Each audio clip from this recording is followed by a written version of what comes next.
from Belle Chasse High School, Belle Chasse, Louisiana.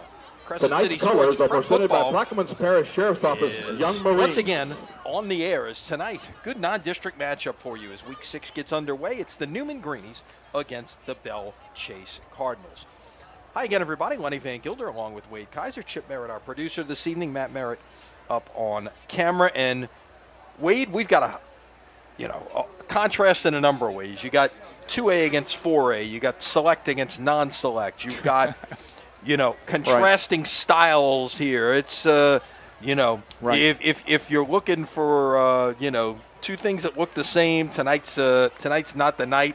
But this should be an outstanding football game. Oh, it's variety is the spice of life, correct? So we're going to see two different styles of offense here tonight. We're going to see, like you said, two different size schools competing against each other on a beautiful night here in Belle Chasse. So it's going to be fun. Let's start with Newman. And, of course, the conversation with Newman immediately starts with the number one recruit in America in the class of 2023, and Arch Manning, as you get a look at him there in warm-ups.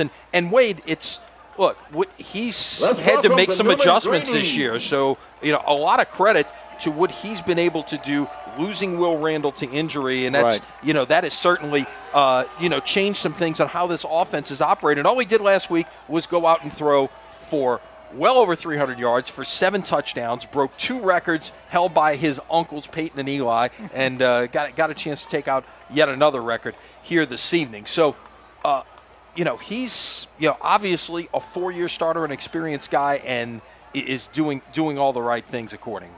Right. Well, we've seen him every year ever since he was a freshman, right? So we've watched him mature. And I was just down on the field prior during pregame warm-ups and everything. And again, I walked over to him and kind of took a good gander at him, right? And I tell you what, he has filled out. He is every quarterback that's going to be in the SEC.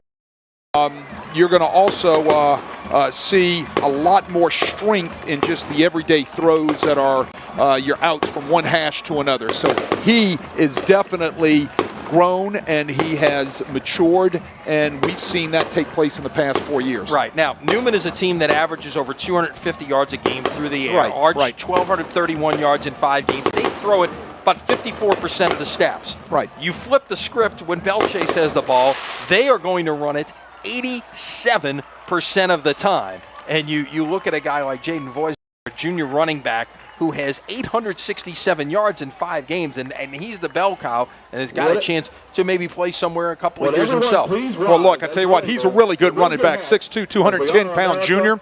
He's a guy that's going to want to carry the ball every down, but they're going to spread the ball around with a couple of other running backs in that backfield. You're going to run the ball, like you said, a lot. 87% of the time they're going to run that football. Let's pause. The color guards, the center of the field, our national anthem from Belle Chasse.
Our national anthem from Belle Chasse as we count down to kickoff between the Newman Greenies and the Belle Chasse Cardinals.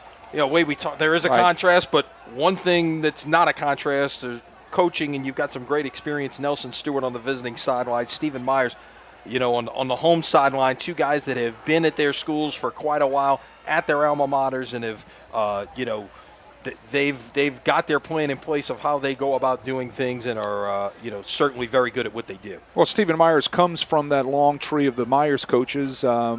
And he loves to run triple option football, right? So they ran that at Higgins back in the 90s. They were very successful with it there, and he's brought that over to Belle Chasse. He believes in 3.5, 3 first down, right? Just moving those sticks. The best defense is an offense. Keep the ball away from guys like, Mr. Manning, who he's got to face tonight. So, I'm sure his game plan coming in is making sure that they control the time of possession and keep that ball away from that vaunted Newman offense. No doubt about it. And Nelson Stewart is a guy who's, obviously he played with the Mannings. Right. And then not only that, then he went on and was a part of that 1998 undefeated team at Tulane. So he's experienced. And additionally, as you see, we're getting a helicopter flyover here. It didn't quite get timed out to the national anthem, but it's still you get the flyover here on Military Night at Belle Chasse. Wow, that's impressive. Very impressive. Very nice. Kudos to the Belle Chasse community. Oh yeah, this is a big deal here. They're still coming in. MH-60 Jayhawk was performed by Lieutenant George Thomas and Lieutenant Andrew Campbell. Aviation maintenance technician, that is awesome. Petty Officer First Class Ben Williams, and aviation survival technician, Petty Officer Second Class Corey Bridges. That is awesome. Good atmosphere, no doubt about it. And look, they've been anticipating this game since the schedules got announced in the spring.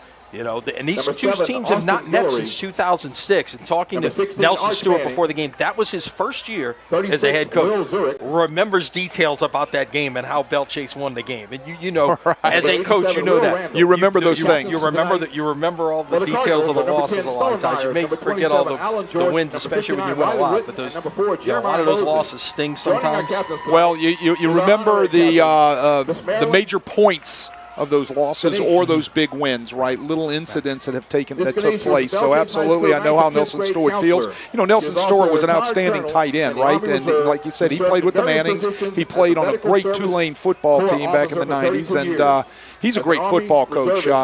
And he does a great job with making sure that they are a balanced offense, which was what we were talking about just a few minutes ago at the start of the pregame show. We'll get an early look at Arch Manning. Belle Chasse won the toss. They have deferred the option until the second half. So Newman's going to take the football and move right to left as we get underway here in just a moment. And look, even without Will Randall on the field, there are a lot of options for Arch Manning to throw the football to. He's got a good running back in Will Zurich, but 4 wide receivers who all touch the football. Peter Luke, St. Hilaire, Ty Donaldson, and Anthony Jones, all with good numbers in the receiving game. And a junior tight end in Will Orzel, who there's a lot. I know Nelson Stewart's high on him, and there's a lot of other people that are watching who are high on him as well. So, right. So like you said, he spreads it around. Everybody touches the ball. They like to throw it vertically. They'll throw it horizontally, obviously, on the deep outs and things of that nature. And then they'll set up to your wide receiver screens, running back screens, and a whole variety of screen actions tonight that you're going to see from the Newman Greenies. Nico Relli at running back, number 29, Jaden Voisin. At tight end, number 33, Cameron Munford. At offensive line, number 55, David Lieber. Offensive line, so we get set for a kickoff here from Belle Chasse. Nice artificial turf that went in a couple of years ago here, and it's the last time I was here, it was still natural grass, and it had rained all day and all weekend. It was a little yucky that night, and it was a grinded out kind of football game. Well, last time I was here, it was a natural field too, turf too, and I was coaching at St. Charles Catholic, and we played over here on a Friday night, and we were fortunate enough to get out of here with a win. So Trey Fury to kick things off for Belle Chasse, decked out in all black with the red helmets. Left-footed kicker. We'll pooch this one to the numbers towards the 20-yard line. Return coming back in this direction. And now cutting it upfield and room to run out past the 40, out to the 45. Ball came out at the end of the play. Let's see if they call him down or if this is a fumble. And it is Belle Chasse football. You talk about stealing a possession right there, Wade. Well, possession with great field position also. They're going to be taking the ball over with outstanding field position for their option offense. Boy, huge hole right there with great blocking by Newman. And then, he was not down. He was on top of the defender as he was going down, and the ball pops out. Right, that's Alfred Carter with the recovery. And Belle Chasse gets the football. Remember, if you're on top of the defender, you're not on the ground. That's he was pulled down on top of the defender. The ball pops out, and Belle Chasse is real quick getting on that football. Yeah, that's now basically you're getting possession to start both halves with the way that worked out. So Belle Chasse with the football at the 48. The senior Stone Myers, son of the coach, operates the offense. Won't throw a lot. He's only thrown 25 passes in 3 games. Fumbles the snap on first down. I think did he get it back? I think Newman took it away. Let's see. Newman ripped the ball away, and it is going to go right back to the Greenies. So Henry Hamilton gets the recovery there. You'll get another look at it. Wade just didn't handle the snap. Triple option offense right there, and the defensive end comes straight down the line. That was Hamilton. He comes down and makes a nice little pop on Stone Myers. Stone Myers just doesn't have a good grip on it, puts it on the ground, and here we go. We've got 2 turnovers, and we're not even, 14 seconds? 14 seconds into the game, right? How about that? That's different. Right, Newman takes over in great field position also. So they basically where they were is, we've just gone right back to it. On first down, give it away. Will Zurich up the middle will get about 5. Number 36, Will Zurich up the middle for the Greens. I've been impressed all season with this Newman offensive line. They've got a sophomore, a junior, and 2 juniors and 2 seniors on this offensive line. We'll talk more about them as the night goes on. They do a great job in protection. They do a great job in their run blocking skills. Call it the 43 officially. 2nd and 6. Once again, it's Zurich on the carry. Cuts it back up inside and finds running room down to about the 27-yard line. First down, Greenies. All right, we're going to get another look at this, and you're going to see 5 people in the box for Belle Chasse. If you've got 5 people in the box, every book in football says you got to run the football. So what does Newman do? They run the little counter sweep right there, and Zurich is off to the races as he digs north and south right up the hash mark. So it's going to be interesting to see if Belle Chasse is going to sit with 5 in the box all night. Newman operating from 11 personnel, 1 back, 1 tight end, 3 wide receivers. Now I see 6 in the box. Now you got 6 in the box. Manning, first pass of the night is caught and down to about the 16-yard line. That was Kai Donaldson on the catch, the 6'4", 210-pound senior. We'll see him both ways. To number 4, Kai Donaldson. Look, he's an outstanding athlete, right? And he comes in with 4 touchdown passes on the night, but he's a huge target out there. He's being recruited by a ton of people around this country. He's got a great set of hands, and he makes a great target for Arch Manning to throw to. They'll move the sticks. It was a gain of 10 to the First 17. Down and 10 for the Greenies at the 17. Now 4 wide receivers, and they moved the tight end out wide. It's 5 in the box. See if they run the ball. Nope. Manning fakes the toss, looking to go somewhere. Nowhere to go. Keeps the play alive.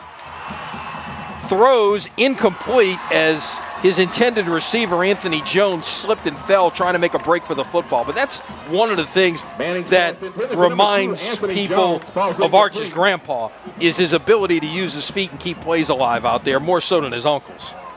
Well, credit the defense to number 11, Carlos Ragas. Sooner or later you got to throw that football, right? They're dropping a lot of people. You only had 5 people in the box, and they have a lot of people in coverage. Everything's covered up. You just got to take that thing and throw it away. He looked at 1, it was covered. 2 was covered. 3 was covered. Can't keep holding on to that thing. Let's just throw it out of bounds. Live to play another down. Give it away on 2nd and 10. Zurich off the left side will get about 3, and it'll be 3rd down and 7. Number 36, Will Zurich up the middle. Stopped by number 6, Jason. Here's good luck. Most of their running game is going to be based off of the inside zone look right there. So you saw all those big offensive linemen taking their zone steps, and they look like they're walking down a board and a duck walk. Well, that's exactly the way they're taught, right? They look like elephants on parade. What is that Disney movie, right? Elephants on parade. So that's inside zone. There you go. 3rd and 7. Line to make is the 7-yard line. Manning rolling right, looking to throw back across the middle, nowhere to go, and stays on his feet, will fall forward and maybe get about a yard. And it's going to bring up fourth down and first decision of the night for Nelson Stewart. Trying to make something happen, nobody open. Again, great coverage by Belle Chasse downfield. Everything in white, a white jersey, green numbers was covered up by a black jersey, white numbers. Manning had no place to go with that football. Check and make it a gain of 1, so it's 4th and 6 for the Greenies, and it looks like they're going to send the kicking unit on the field. Kearney Neesett is the senior. We'll try this 30-yard field goal. Kick on the way, plenty of leg, and it is good. With 8:49 remaining here in the first quarter, Newman gets on the board with a 30-yard field goal by Kearney Neesett, and your new score is Newman 3 and Belle Chasse nothing. You know, that's the secret, coming away with points off of turnovers, correct? So the turnover are equal now, 1 each way, right off of the kickoff return and then off the first play. Both teams effectively got it in midfield. So, you know, who do you give the nod to there? The one that comes away with points. Newman comes away with 3 points right there, so you've got to make sure you turn turnovers into points somehow, Newman being successful with that. Today's coverage on Crescent City Sports is brought to you by the Lamarck Motor Company in Kenner. Lamarck Quick Lane services all makes and models, batteries, tires, oil changes, and more, all done quickly while you enjoy some popcorn, Wade. Absolutely. Must be a reason. Hey, pretty good popcorn, too. Yeah, I got a feeling Ronnie Lamarck is tuned in to seating. In fact, probably Ronnie Jr. as well. Ronnie Jr., of course, played at Newman. Both ways. Remember, we did some of his games. We did a few of his games, correct? Yeah. Yes. Yep, played offensive and defensive lineman. Yep. Really good football player. Yep, very good football player. Walked on at fullback at LSU. Got a chance to don the purple and gold. And now I think he's in the family business. He is. And does a nice job with the commercials. No doubt. No doubt. So Neesett's kickoff will go into the end zone for a touchback. All right, so Belle Chasse comes out for their second go around here, right? And secret is not put the ball on the ground. Yeah, exactly. That's I'm sure that was addressed on the sideline. But look, that's a good stop in the red zone right there. Great stop. Correct. To be able to hold things down, and we're seeing some things early, at least at this point, of how Stephen Myers is going to try to attack. You got to mix things up, obviously, but can't give him the same box every time. But you're getting a bunch of guys back in coverage and making it difficult. Cardinals will play at first and 10. All right, here we go. Belle Chasse, second possession, gets underway at the 20.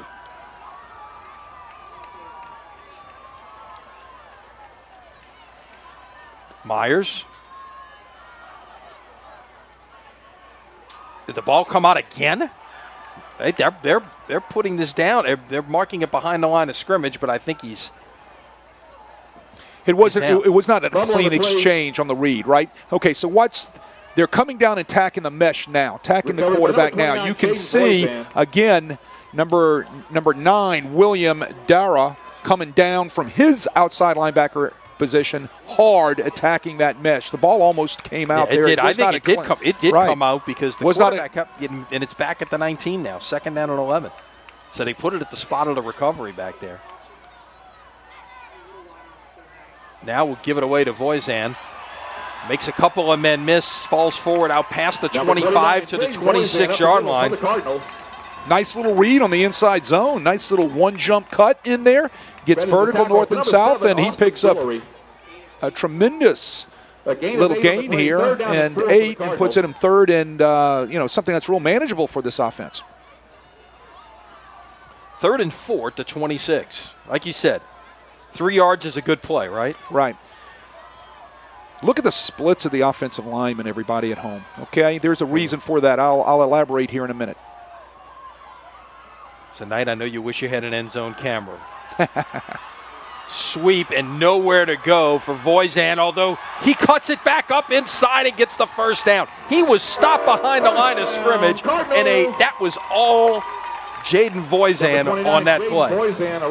He makes the sweep cut finally after he runs into the wall of Newman defenders. Newman does a very nice job turning it back inside, especially number 6, Henry Hamilton right there. Turns it back into his pursuit. Just the pursuit doesn't tackle him. And then Voisin makes, like you said, two missed tackles. Makes the rest on his own. Yep. To move the sticks, first down of the evening for Belle Chasse. 5 minutes gone by here in the opening quarter. Give it to Voisin once again. Stood up, and he will not go down on the first hit. That is quickly evident here this evening. Well, Robert Carrington stepped into the hole and make a nice hit, right? 5'9", 195-pound junior. You'll see number 21 step into the hole right. Bang, right there. Does a nice job, just doesn't wrap up because, look, Voisin 6'2", 210 is a load now. He gets his shoulder pads down, and he's going to bring the heat to you, right? So Newman's going to have to wrap up on this guy.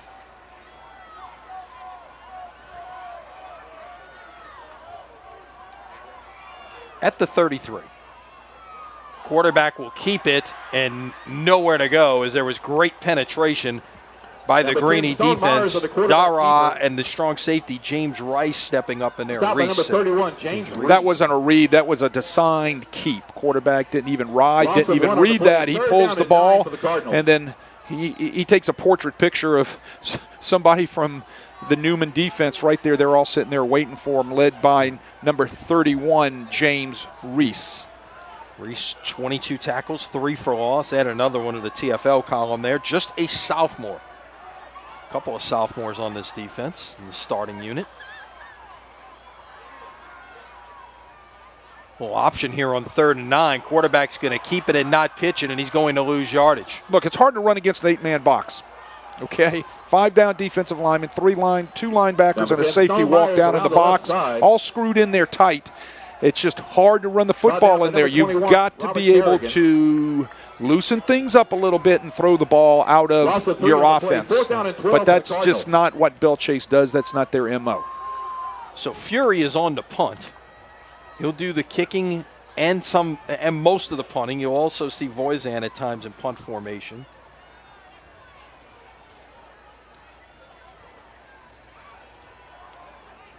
Punting for the Cardinals, number 99, Trey Fury.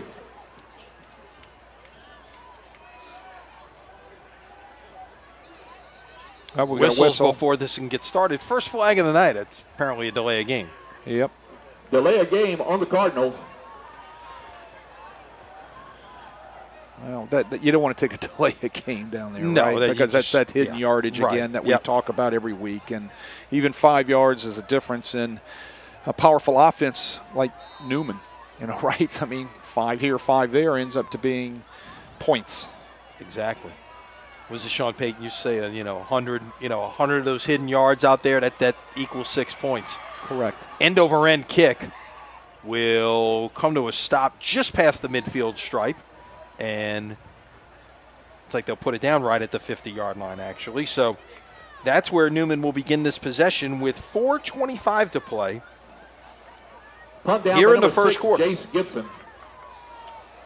Oh, Newman takes over again and with great field position right at midfield. So what we've seen thus far, Newman on offense, Belle Chasse on defense, it's really been it's really all dictated just watching those guys in the box. That's dictating the play call in most cases. Correct. That's the reason why you play with 11. We were talking about before the game off the air, and they're going to count the box, and they're going to make a decision, and they're going to count it right there, and there's 5 your 5 in the box again. There you give go. it away on first down, and a nice bounce run off of the right side by Jake Randall, the freshman. Jake Randall around the right side for the Greenies. It's nice to see the freshman running the football. So you count your 5. 1, 2, 3, 4, 5 in the box right there, folks at home. They call run.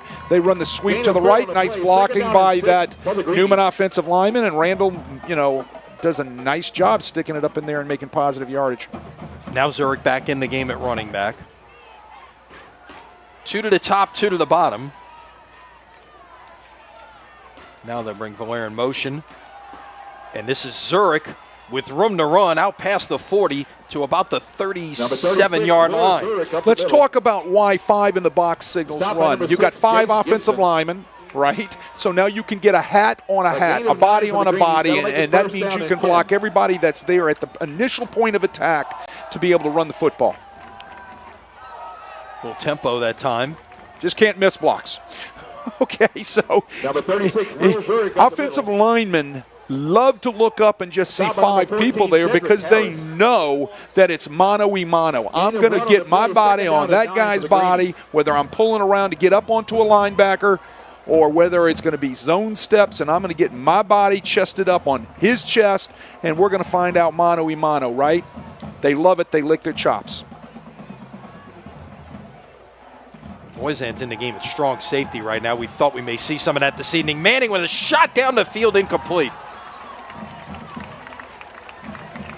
Got to take shots. Got to take shots. You talk to a lot of offensive coordinators, whether it's on Friday nights, Saturdays, or Sundays.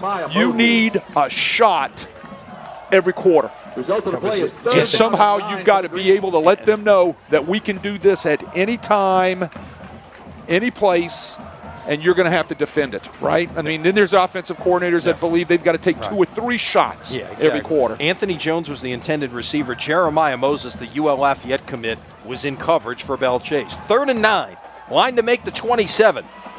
Arch steps up. He's going to put it down and go, but it's not going to get to the sticks. Out of bounds at about the 31-yard line. Great coverage downfield again by Belle Chasse. That time they locked up in man with zone across the top. Right, so put the ball at the 32-yard line officially. It'll be 4th down and 5, and this is no man's land right here, almost certainly 4-down territory. Gonna have to go too close to punt, too far for a field goal. Keep the offense on the field. Trips to the bottom. This is not that comfortable 4th down you like. Just a little bit too much. It's kind of in a no-man's zone on your play sheet also.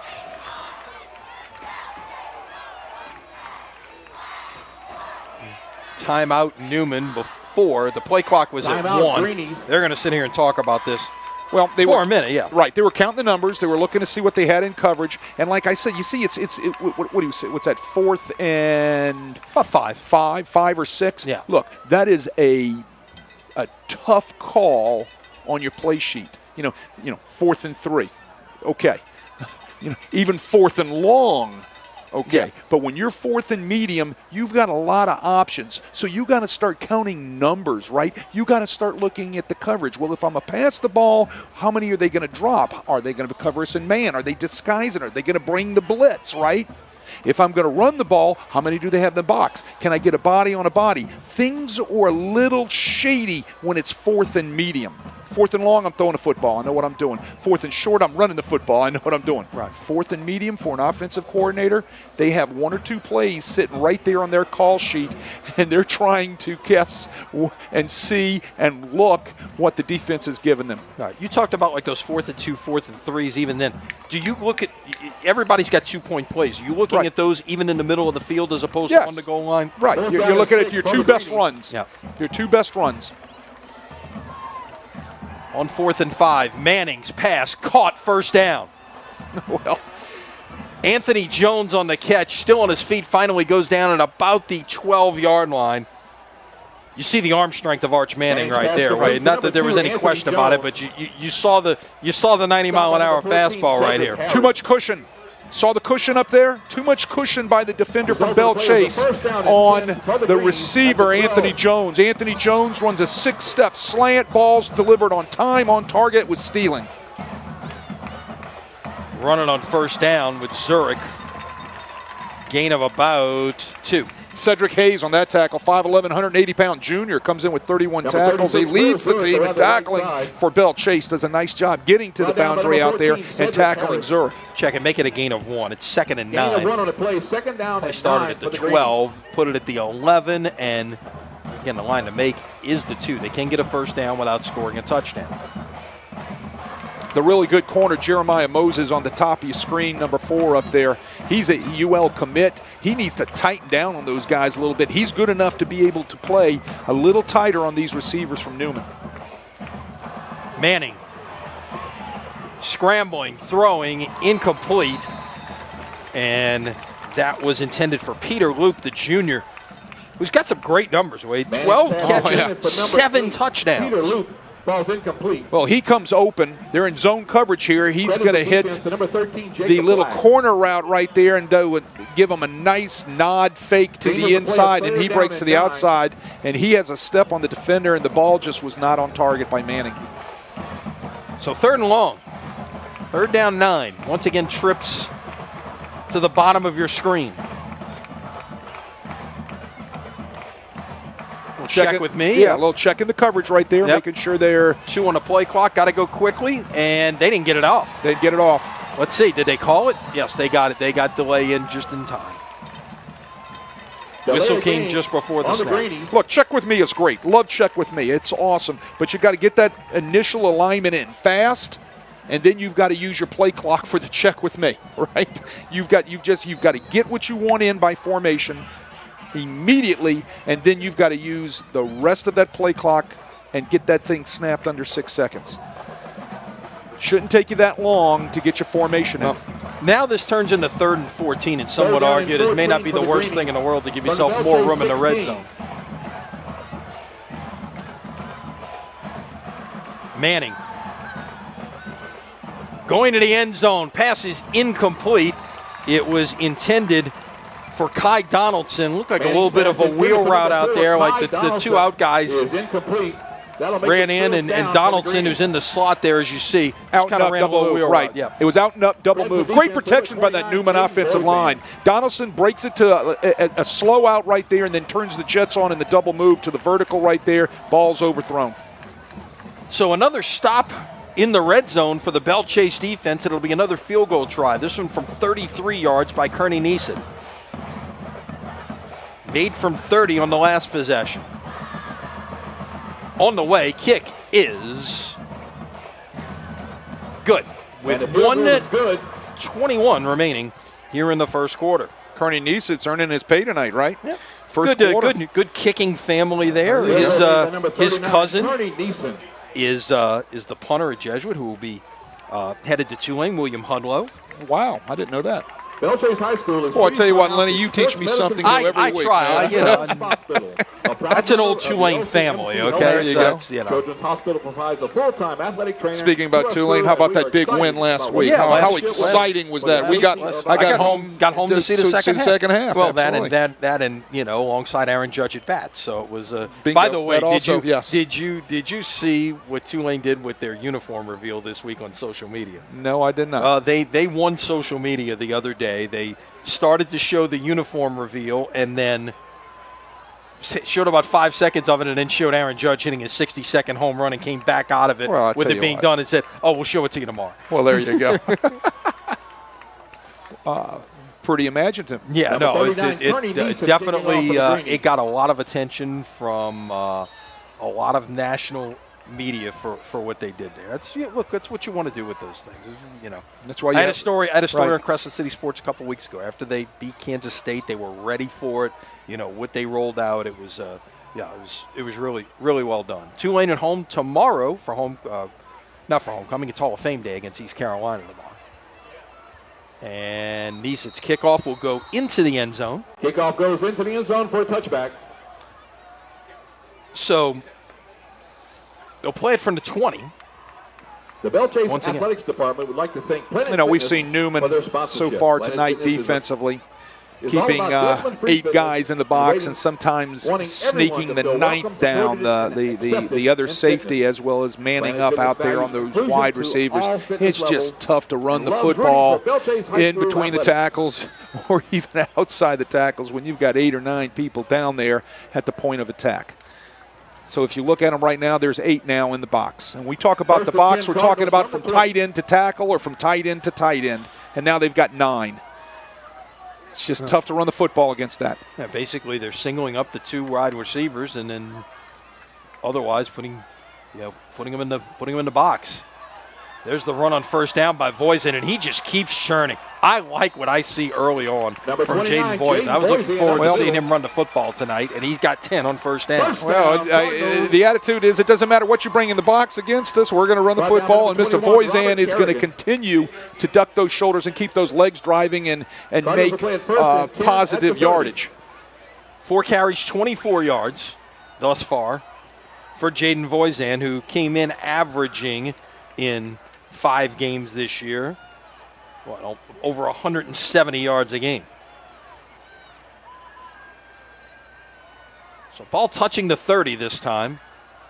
Voisin will get it here, makes one man miss and reaches out to the 40. They'll give it to him, and it'll be another first down. Harlan Berry. We saw Elijah Davis, and now we're getting a chance to watch Jaden Voisin as the first quarter comes to an end here in Belle Chasse, but Cardinals trying to get a little something going as the quarter comes to an end. 12 minutes in the books. Your score, Newman 6 and Belle Chasse nothing. You are watching high school football from Crescent City Sports. Edward Jones Financial Service, Chevron Ornite, Code 4 Lawn Care, Ansari Financial Group, Hancock Whitney Bank, Ronnie Newsom, Children's Hospital, School Board Member Daniel Morrell, Stone Interiors, Dr. Christie Chiropractic, and Brian Champagne.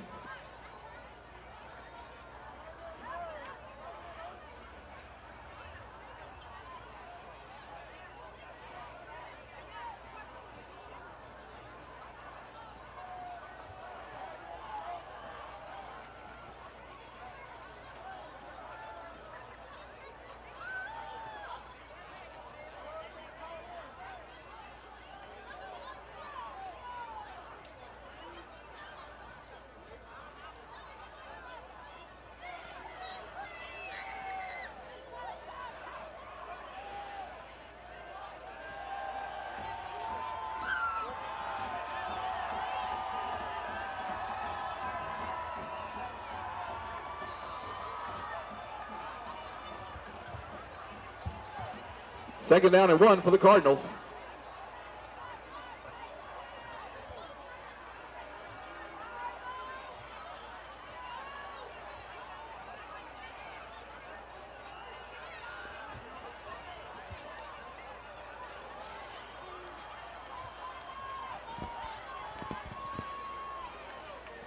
First play of the second quarter. First down, Cardinals. We'll get the first down for Belle Chasse. The quarterback sneak by Myers got Stone Myers up the middle. 6 yards. It's a good push up front. Apex play, right? You teach those offensive linemen to put their shoulder pads right on the hip of the offensive lineman next to them and create what is known as an apex, right? Like a spear moving forward. An old Roman legion deal, right? That's the way you run quarterback sneaks. Cardinals will play at first down and 10 at their own 45.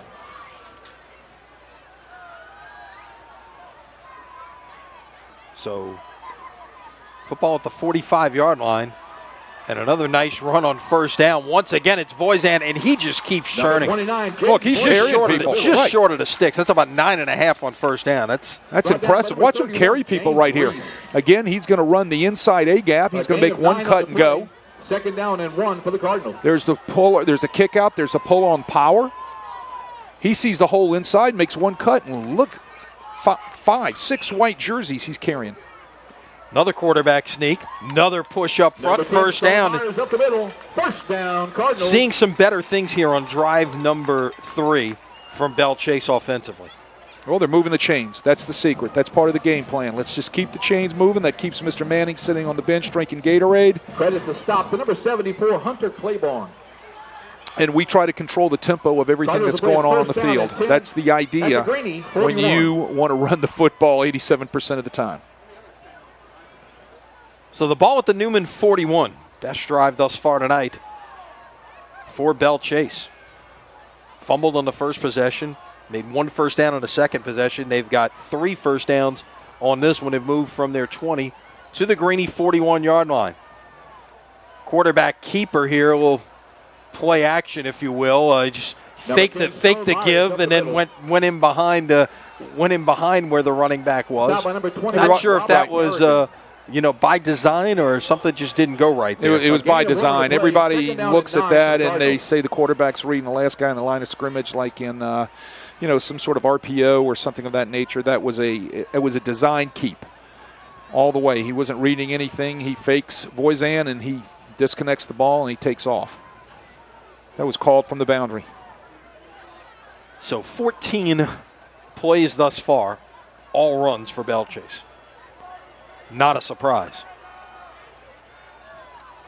Play clock at 3. And here's a pass. Just as soon as I say that, pass is incomplete. Took a shot at Voisin, lined up out wide that time, and nice coverage defensively by DJ Thomas, the cornerback, who has 1 interception on the year. So find another way to try to gain the ball, right? Well, you find a way, and he can run out there. I'm sure he can catch the ball, too. We haven't seen that, but great play right there by DJ Thomas, 5'11", 160-pound junior, who, like you said, has 1 interception coming in on the year tonight. Coming into tonight, should I say. A little bit different formation here for Belle Chasse. They've got a little bunch formation trips down to the bottom of your screen. And it looks like Voisin, and they've got the quarterback lined up out there, and Voisin's lined up in Wildcat here. There you go. Going to try and get the edge, and Newman is all over it and brings him down at midfield, and leading the charge was William Dara, whose name we've called a bunch tonight. Guy who makes big plays, Wade. 34 tackles. He's got 3 fumble recoveries as well. Look, William Dara's there. Also, I believe number 31, James Reese is there. So they're all over that. That didn't fool anybody. Yeah, Reese dragged him down at first, and Dara finished him off. You know, all week long, I'm sure the defensive coaches at Newman were saying, where 29 goes, you better make sure that we're there, right? So, because they're going to get him the ball. They're going to try to throw him the ball. They're going to hand it off to him, or they're going to snap it to him in the Wildcat, and they were ready for that. Gains of 10, 9, and 9 before that, and then that is a loss of 10. Punt to the 16-yard line. Room to run up the near side. Finally pushed out of bounds just past the 30-yard line. That was Loop on the return. Number 8, Peter Loop with the return for the Greenies. And they will spot the football at the 31-yard line, and that's where Newman will begin this possession with 8:32 remaining in the second quarter. Tonight's coverage on Crescent City Sports brought to you by Ochsner Sports Medicine Institute. Get the same sports medicine care the pros receive with minimally invasive treatments and quicker recovery times. Visit Ochsner.org/sportsmed to learn more or schedule an appointment near you. And don't forget, Saturday appointments. You get hurt on Friday night? They've got clinic hours on Saturday morning. Go check it out. I say it every week. That is huge for a coaching staff and a training staff. If they've got to get somebody in to see a doctor immediately on a Saturday morning, Ochsner's there for you. That was almost a 5-minute drive for Belle Chasse right there. Zurich on first down gets stood up short of the first down at about the 40-yard line, but still a good run. Look, Zurich is solid. 5'11", 195-pound senior. Comes in with 342 yards on the season and 2 touchdowns. But again, it just depends on what they're getting out of their defense. When you've got a guy like Manning, you're going to get all different types of looks, right? You're going to get weird coverages. You're going to get all different things. So Zurich could have a big night some nights, and some nights he won't touch a football. Number 36, Will Zurich. Zurich once again, he's going to get about 4 and move the chains. By number 6, Jace Gibson. Result of the play is a first down for the Greenies. So 46 yards on 7 carries thus far for Zurich. Meanwhile, Arch Manning just 2 out of 5 for 30 yards throwing the football. And look, you know, that's not by design. It's taking what the defense is giving you. Right. So they're doing their job as a coaching staff, and they're doing their job as players. That's the way the game's meant to be played right there. Count those numbers. Manning bobbles the snap, handles it, trying to make something out of it, get to the edge, and he gets hit right at the boundary there, and will be no gain on the play. You hold your breath right there when that happens. Well, he's going to learn real quickly when he gets to Texas, right? That, you know, you're going to bobble the snap. Okay, fine. No gain on the play. Eyes downfield, but there just comes a point in time where I've got to go down. You don't take a shot like that on the boundary. I'm sure he'll be reminded of that when he gets home, right? I mean, you don't take that shot on a boundary because somebody is going to lay you out. So it is 2nd down and 10. Play action. Manning, little half roll. Still stays on his feet. Still looking for a man. Finds his tight end. And down at the 48-yard line of Belle Chasse goes the junior. That is Will Lorzel. His 4th catch of the year. Does have a touchdown to his credit. Look how strong Arch Manning is here. Just everybody watch this. Stop by number 27, Alan Jordan. Can't arm tackle him.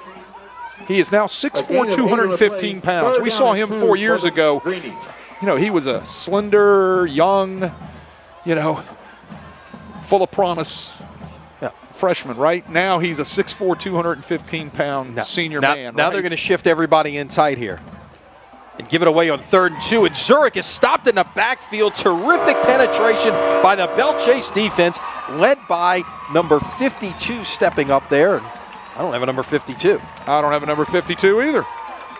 If you don't have a 52, I don't have a 52, so we don't know exactly who 52 is. We'll try to work on that for you. But I tell you what, nobody blocked 52. No, nobody did. Right. So he met Zurich in the backfield immediately. Down in the backfield by number 52.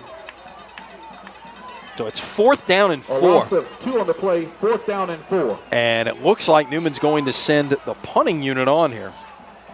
It's Journey Manson, who's the punter. First time we'll see him this evening.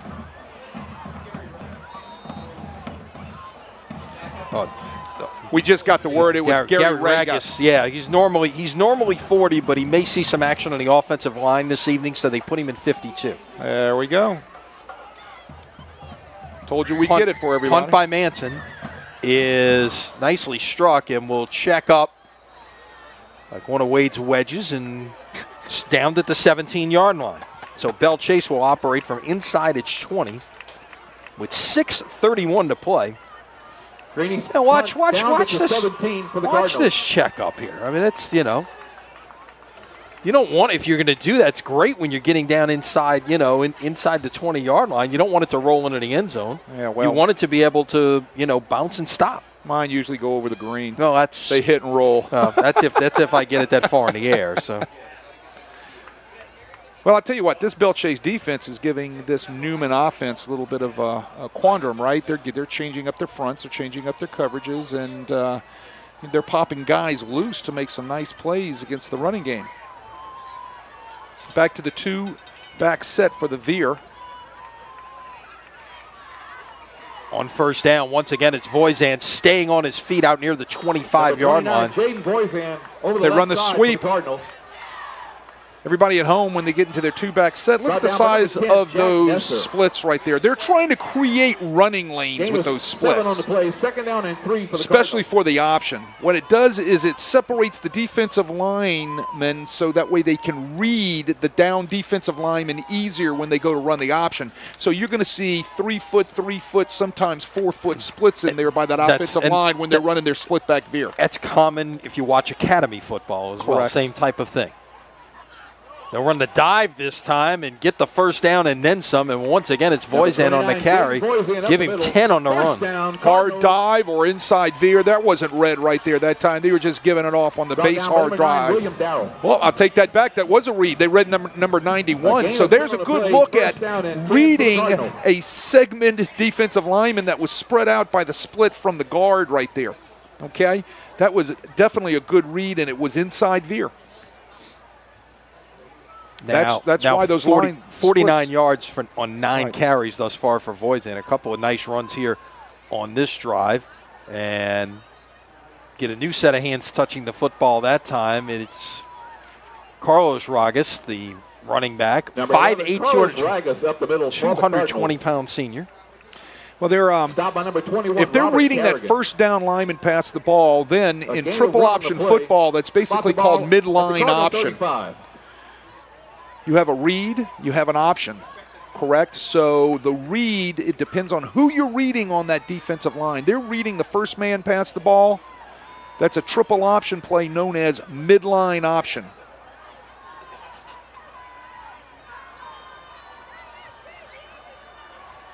Second and 9. Once again, here's Ragus on the carry to the 39-yard line. Carlos Ragus up the middle. And it'll be 3rd down and 5. Brought down by number 10, Jack Nesser. There's a little cross action right there. X action, old wing T football right there. Belly X. Lead block. X by the guard kicking out on the last man on the line of scrimmage. A down block by the tackle. Somewhere up above, Rick Gailey is smiling right now watching this. Yes, He's got the best seat in the house to watch a little wing T action. Absolutely. He's smiling when I just said Belly X. at the 39. Tried to go right side, and it was quickly blown up as Voisin was hit in the backfield. And that was, once again, 21 this time. That was Robert Kerrigan. Robert Kerrigan does a great job seeing the clear call right there from his linebacker position. He fills the hole and makes a tackle on the power off tackle on the running back for a huge loss. Loss of 3 on the play, and it'll be 4th down and 8, and the punting unit is on. Once again, it's Fury out to kick the football, but over 3 minutes off the clock. That's, well, they're taking time the off offense. Right. Your offense is your defense, and a great Belle Chasse roll here. As Wade shakes his head, and I will give him a chance to talk, as this is down at the 12-yard line, a 52-yard punt. Yeah, you can have your Richard Sherman moment about running the football last night. We'll watch it again. Right. What needs to happen here, Wade? Catch the ball. Catch the ball. Use your hand. Catch the ball. Number one, he's got to get his alignment right? He's got to read the ball, foot off the ball, and then the next thing he's got to do is use that hand. That's those hidden yards. You can't let the ball hit the ground like that. Get up there and catch the football. Use your hand. If they hit you with your hand up, they're going to throw the flag. Catch the football. He should be getting ripped when he walks off on the boundary right now. I'm sorry, I'm venting. Yeah, there you go. All right, that ball hit at the 35, got a 23-yard roll. So at the 12, Arch Manning and the Newman offense back out there. Manning will throw on 1st down. Pass is caught by Donaldson. Makes one man miss. It takes 3 others to bring him down after a gain of about 4. How strong is Donaldson right there? He just rips out of the arms of Leon Jackson, who is playing with a huge cushion out there on him. But he transverse. He comes out of his back pedal nicely and comes up to make the hit. But he doesn't get him down. You got to get the man down. You got to wrap up. For the Greenies. So 2nd down and 6. Clock ticks under 2.5 minutes, as you see, first half. 5 in the box. Here comes a blitz off the edge. Manning, pass caught by Donaldson, and it's knocked away at the last minute. Nice hit and nice coverage by Leon Jackson, who you were just talking about. Got in there and got a hand and broke that one up. He gets there at the same time. The ball gets there and makes a nice defensive play. Look at 28 at the bottom of your screen. He comes off on the slant right there and sticks his shoulder pad in there and makes a great hit on Kai Donaldson and just dislodges that football. If this was Saturday or Sunday, Wade, I think we'd be taking another look to see if there were 2 steps in a football move there to see if it's at full speed, that's incomplete. Right, that's incomplete. But it's one of those things that would have gotten reviewed over the weekend. On 3rd and 6, Manning looking near side. Pass is incomplete. Got it low to where only his receiver, Anthony Jones, could catch it. But look at the cushion given to Anthony Jones down there. See the bail, you see the turn, you see the break off right there. The minute he got his hips flopped, the minute he got the defensive back, his hips flopped, he breaks off the route. The ball's got to be timed and it's got to be thrown right there. Belle Chasse's defense gets a 3 and out in just 51 seconds here. So they're going to get the ball back with very good field position and about 2 minutes to play. Good punt here by Manson. That checked up again, and it's down right at midfield. Again, you got to catch that football. Jeremiah Moses has got to catch that football. There's no reason to back out and pedal out of that thing. Get that hand up, because that ball could have hit at the 50 and rolled another 30 yards. You understand what I'm saying? There's those hidden yards again. Get the hand up, catch the football, make sure your offense has the ball at the 50-yard line. Even though it chucks up like a 9-iron, you're lucky. You still got to catch that football. They will put the football at the Belle Chasse 49-yard line. Exactly 2 minutes to play here in the half. Now, when you're a running team like this, it's hard to maybe get some things done in a 2-minute drill. What do you try to do here as an offense when you're geared primarily to running the football? No huddle. Get to the line of scrimmage. Get your play signaled in as fast as you possibly can and get your offense moving. 3 backs behind Myers. And they'll give it away to Voisin, who's going to churn. stay on his feet, out past the 40-yard line of Newman to the 39, a gain of 12. Tell you what, that formation right there will make the guy over at Archbishop Shaw right now very happy, too. That takes Hank Tierney back to his Veer days when he used to put 3 backs in the backfield right there and play and run split back Veer. They'll do it again here with Voisin nearest to you in the up back position. Toss sweep this time and getting a couple of yards on that play. Belle Chasse with all 3 timeouts. They've got to be smart about it here. Again, they're a running offense. They've got to realize that clock isn't going to stop. Right. That's DeAndre Franklin on the carry. First time we've called his name tonight, the freshman. Second down and 8 for the Cardinals. It'll be a gain of 1 on the play.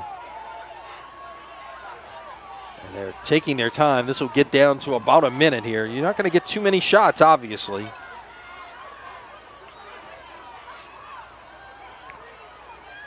Remember, the Cardinals get the football to start the third quarter. Play action. Taking a shot, got a man incomplete. The receiver out there had a step. That was Jeremiah Moses. We'll see him some on offense. And, of course, you saw him on defense already make a nice play. In fact, on offense, he's got 4 catches, 3 for touchdowns. And had a step. He had a step on the defender, which was looked like number 26, if I'm not mistaken. Yeah, that was Alexander Dulitz, a sophomore defensive back. That's where you go with the football, right? Got the matchup you wanted right there. Yeah, you just got to get it there. So the line to make is the 29. Voisin's going to line up in the slot right here. Before this play can get underway, it's timeout Belle Chasse. Stephen Myers wants to get his offense over and talk about this one. Boy, they had the matchup right there. They had the play call. Just didn't get the ball where it needed to be.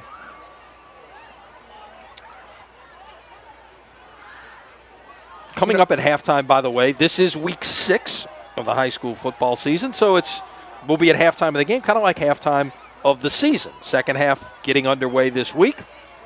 Ken Trahan and I will take a look back at the first half, some of the things that we've seen, both area-wide, statewide on our broadcast, and look ahead a little bit to what is to come. Well, I'll tell you what, this season has flown. Here we are at the midway point. Yeah, and knock on wood, the weather has been fantastic. It warmed up today. Right. This was really not football weather. I know we got close to 90, getting a little another little bit of a blast of cool air this weekend. Last Friday felt great. I got to tell you, I had a chance. We haven't really talked about this, but had a chance to watch that quarterback matchup in Baton Rouge last night, the ESPN game. If you didn't see it, third down and 9 for the Cardinals. Zachary and Woodlawn, and was on the field last night. By the time the fourth quarter got there, it cooled off a little bit. It was you felt a little blast of cool air coming there. Lower humidity. Yeah, no doubt. Line to make again is the 29. Myers is by himself back there, man in motion. Myers looking, not anywhere to go, trying to stay alive with his feet, throws incomplete. Had a couple of receivers in the area but couldn't get it there, and now it's 4th down and 9. Well, it's when you're one-dimensional, right, and you run the football for a living and you can't throw the football consistently, you're not going to be in consistent pass plays or consistent protections, right? Things are going to kind of get real dicey for you, and that's exactly what happened there. He was trying to extend the play and keep it alive and just couldn't do it. Well, this is an interesting choice here. Punt the football, nothing else, pin Arch Manning back, and don't maybe give him a chance to operate from a shorter field if you fail to convert on 4th down. Well, you're thinking field position right now. Absolutely. Punt back to the 5, and they field this one and will return it. Loop out past the 10, out past the 15 to about the 17-yard line. Make it the 16. That's a little dicey there. Not normally a situation where you want to, normally what do they say? Put your heels on the 10-yard line? Well, a lot of things have changed because punters have changed, right? Yeah. With the way they kick the ball, right? Better. Yeah, they're better, and they can, like you say, they can make the ball check up, and So it's kind of changed a little bit. The First down thinking and 10 of for the Greenies from their own special 16. team coaches is teaching returners to understand what type of pressure are they under by the coverage and reading that football, right? If the football looks like it's going to take that check-up bounce, you might want to make sure that you catch that football and try to get a little positive yardage out of it. I thought that was a good decision right there by the returner. The old adage was 10-yard line, let it roll. It's not like that anymore. Newman will just run it here with Zurich, and he's got room to run. Out past the 30, out near the 35-yard line, and with 17 seconds, and a guy like Arch Manning behind center, do you take a shot here? You still got some timeouts. Well, you might take something towards the boundary. Well, the clock's still running here. There we go. They didn't stop it. Yeah, once they reset it, Zurich again. If he can get out of bounds or you use the timeout, now you're at the 50-yard line, out to the 48. Well, Newman had 2 timeouts. Yeah, so now they're stop that clock. Let's see what they do here. Now you can reach the end zone, certainly. Stop by number 13, Jacob Black. And I believe they're going to use the timeout right here with 2 seconds to play. Right, like going back to that previous play, they popped the run. Great, no problem. Excellent call, no doubt about it. Use one of those timeouts right there. Don't waste the rest of their clock, right? Set up your next play, get half of it down the field, and then it might give you even a better situation on your last timeout to use it, to call it if you can't get out of bounds, to take that shot at that end zone with a shorter throw. Yeah. Anything over the 50 is in Manning's target area. Yeah, he can reach the end zone now. I just don't like the clock operation on what happened after the run. Right. Yeah. I guess in theory, if you're trying to make a play through the air, you know what's the old saying about throwing the football? There's 3 things that can happen and 2 of them are bad. So especially in this kind of situation in a 6-0 game right now. Yeah, you've run it twice. Now all of a sudden you've popped 2 big runs. You're giving yourself 1 shot at the end zone right here.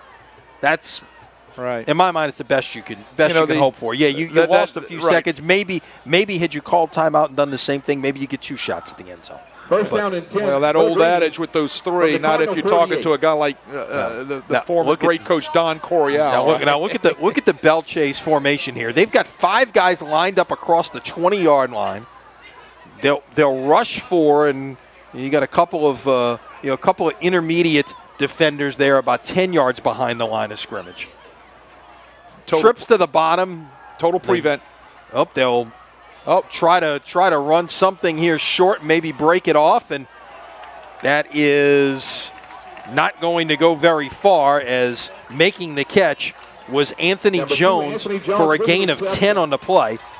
Stop by number 52. They might have also been setting up the old lateral. That's exactly what I would think. And a lot of times you've seen it too. When you get all those defenders out there, you try to throw it underneath and see if somebody can just make a play and outrun somebody there. We have reached halftime, and Newman leads Belle Chase. Maybe not what we expected here, a defensive struggle without anybody reaching the end zone. Just a couple of field goals on the board. 6-0 at halftime. Wade, quickly, your thoughts on what we've seen and what surprised you, what hasn't thus far? Well, I think Belle Chase has done a nice job trying to keep Arch Manning and the offensive scheme of Newman, off balance, and they've done that. And they've controlled the clock, and they've played good football with five-man fronts, 6-man fronts, 4-man fronts, and all different types of fronts and coverages that they've been throwing at them. So I think they've kind of achieved what they wanted to. Belle Chase just needs to – they have positive yardage on one run, positive yardage on another run, and then all of a sudden they get negative yardage, and it puts them behind the sticks, and that it kind of stifles what they're trying to do. Newman, on the other hand, I think they're I think they have a lot of receivers running open downfield, but again, they just need to stay with what they're doing with counting the box, right? If they're only getting 5 in the box, run that football. They're having a ton of success doing that. They don't have to throw that football. And if I'd have told you that Will Zurich would have more yards rushing at this point than Jaden Voisin, well, there you go. Right. Yeah, Zurich with 80 yards on 10 carries. Voisin with 58 yards on 11 carries. They got to stay with their game plan and not get antsy at the trigger and start throwing the football, right? Zurich is a very capable running back. They got 5 in the box. Let's run that football. And defensively, they got to get their bodies to the ball, and they've got to wrap up on Voisin because he is a load. Well, we mentioned it's halftime here. It's also effectively halftime of the high school football regular season. I had a chance earlier today to visit with my colleague Ken Trahan to kind of give a little scouting report of where we are here at the halfway point of the regular season.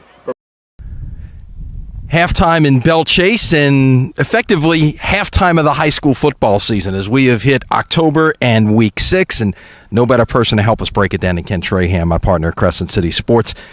Ken, our midseason report card at this point. I guess the biggest stories to come out of the first half of the season weren't on the football field, and that is we finally know what the bracket format is going to be for not just high school football in Louisiana this year, but the other sports. And then the news that maybe the best team in Louisiana, Edna Carr, had to forfeit their first 3 games because of an ineligible player. Well, the playoff system is inherently better. Whether it lasts is another story, but certainly for this year, it's very, very admirable and it's likable. And competition is much better. And you actually have to earn a playoff spot and a seeding and buys. I like that. With 8 teams able to earn a bye, you got to earn that. Carr's not going to get one of those because of the 3 forfeits, in all likelihood. Right now they're at 20-21, and who would like to play them in the first round, or in the second round for that matter? That's the best team in the state from my perspective, and Destrehan would be a close second, and I'm talking about the entire state overall. So 2 local teams in my mind are the 2 best teams that I've seen thus far this year. The difference is Carr has played the tougher competition overall. Destrehan's power rating isn't that high because of the competition, but they've destroyed everyone they've played. So that leads me into my next question. The best teams in the metro area, I think you start with Carr and Destrehan. Certainly, just like you said, beyond that, where do you go next? The next tier, if you will.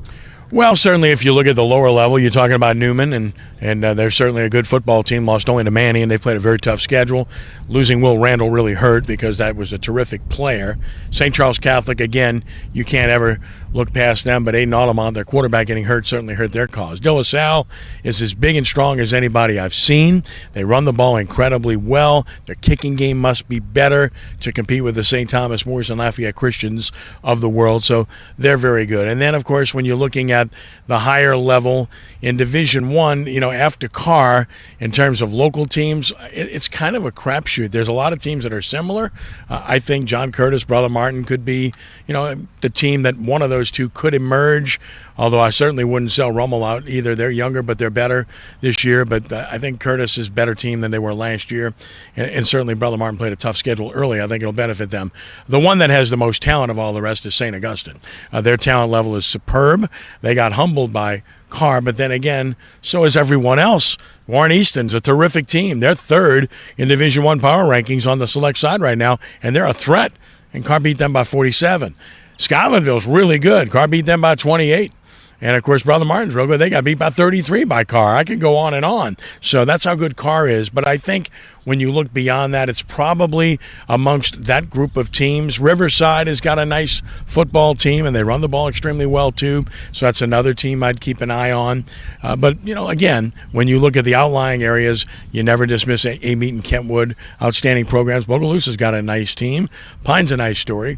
Undefeated at this point. John F. Kennedy, undefeated locally. Linares Elpage has done a really good job, and they're high in the power ratings right now. So those are some of the teams that I'll be looking at. All good stories. We're sitting here and watching Newman and Arch Manning this evening, and of course that has been, and when you talk about players in this area, obviously Arch gets the most attention, but I would argue that this is maybe turning into the year of the running back in the metro area. And we've seen some outstanding performances by running backs. You had a chance to see P.J. Martin at De La Salle on Thursday night this week. I had a chance to see him a couple of weeks ago. You got a lot of really good, talented backs getting a chance to build up some yardage here over the course of the first half of the season. We'll see what happens in the second half of the year. Yeah, certainly the running game has come to the forefront in high school football again. Everything runs in trends, of course, but I think we're seeing more teams run the football and run the football well. And you've got some others that haven't put up numbers that are really good backs too. Injuries maybe have contributed to that, but certainly Elijah Davis is terrific. P.J. Martin has just been brilliant. Those 2 guys stand out probably more than any others, but there are a bunch of other guys too. I mean, when you think of the backs that exist, John Curtis has 2 good backs. St. Augustine has a good back. Romo has a good back.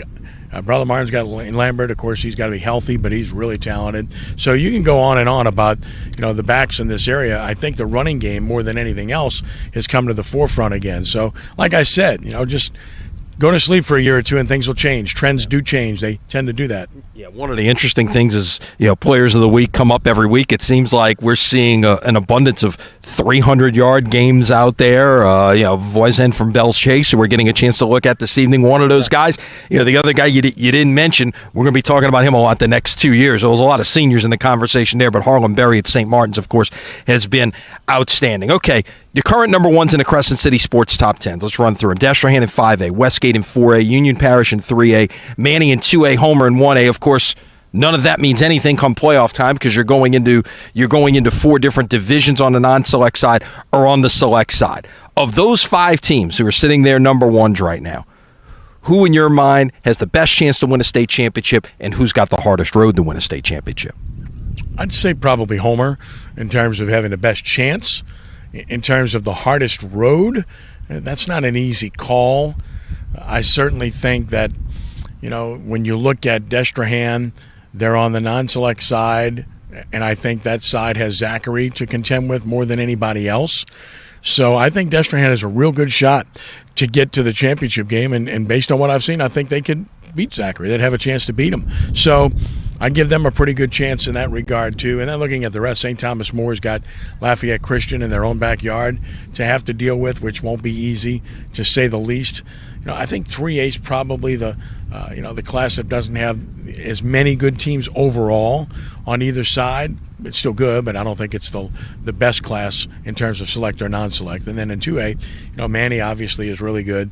And then we mentioned Newman and St. Charles Catholic. So, look, I think Manny probably has a really good chance to win it. Homer probably has a really good chance to win it. I know those are North Louisiana teams, but you asked the question, so I think they probably have the best chance. No, and I tend to agree. I think if there is separation, it does come at the lower classification, certainly. Last question as we finish recapping the first half. Let's look ahead to the second half of the regular season. Matchups, players, teams that you're interested to watch in the second half of the season as we make the run towards the playoffs. Are games that you're really excited about down the road to see? Well, I think it's more about what teams could emerge. I think East St. John's an interesting story because they're in a district that frankly isn't that good.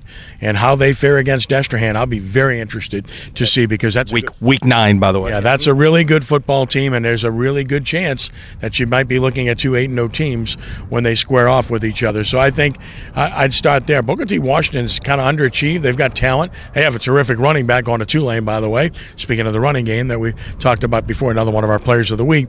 So that's another team I think is an interesting team to look at down the road because I think they're a little better than what their record would suggest right now. In terms of dark horses, teams that could emerge, and I'm just sticking with teams from the area. I mentioned Riverside earlier. I think that's a pretty good football team. I think Country Day showed they played very good against a meet and gave themselves a chance in that game. So I think that gives you some indication that at their level they can compete fairly well too. And then, of course, at the 5A level, it's all about who emerges as that next team, as I talked about, in particular in District 9 5A, whether it's St. Augustine or Brother Martin or Rummel. One of those probably comes from that mix. Holy Cross already has lost a few too many, and Jesuit the same. So I think from that mix, you'll see. And, of course, they've got to play each other yet. So St. Augustine still has to play Brother Martin and Rummel. And so, therefore, I think you're going to get your answers to that. We all felt before the season started that league might be teams beating each other off, and that might be accurate except for one, and that's Carr, because nobody's beating them.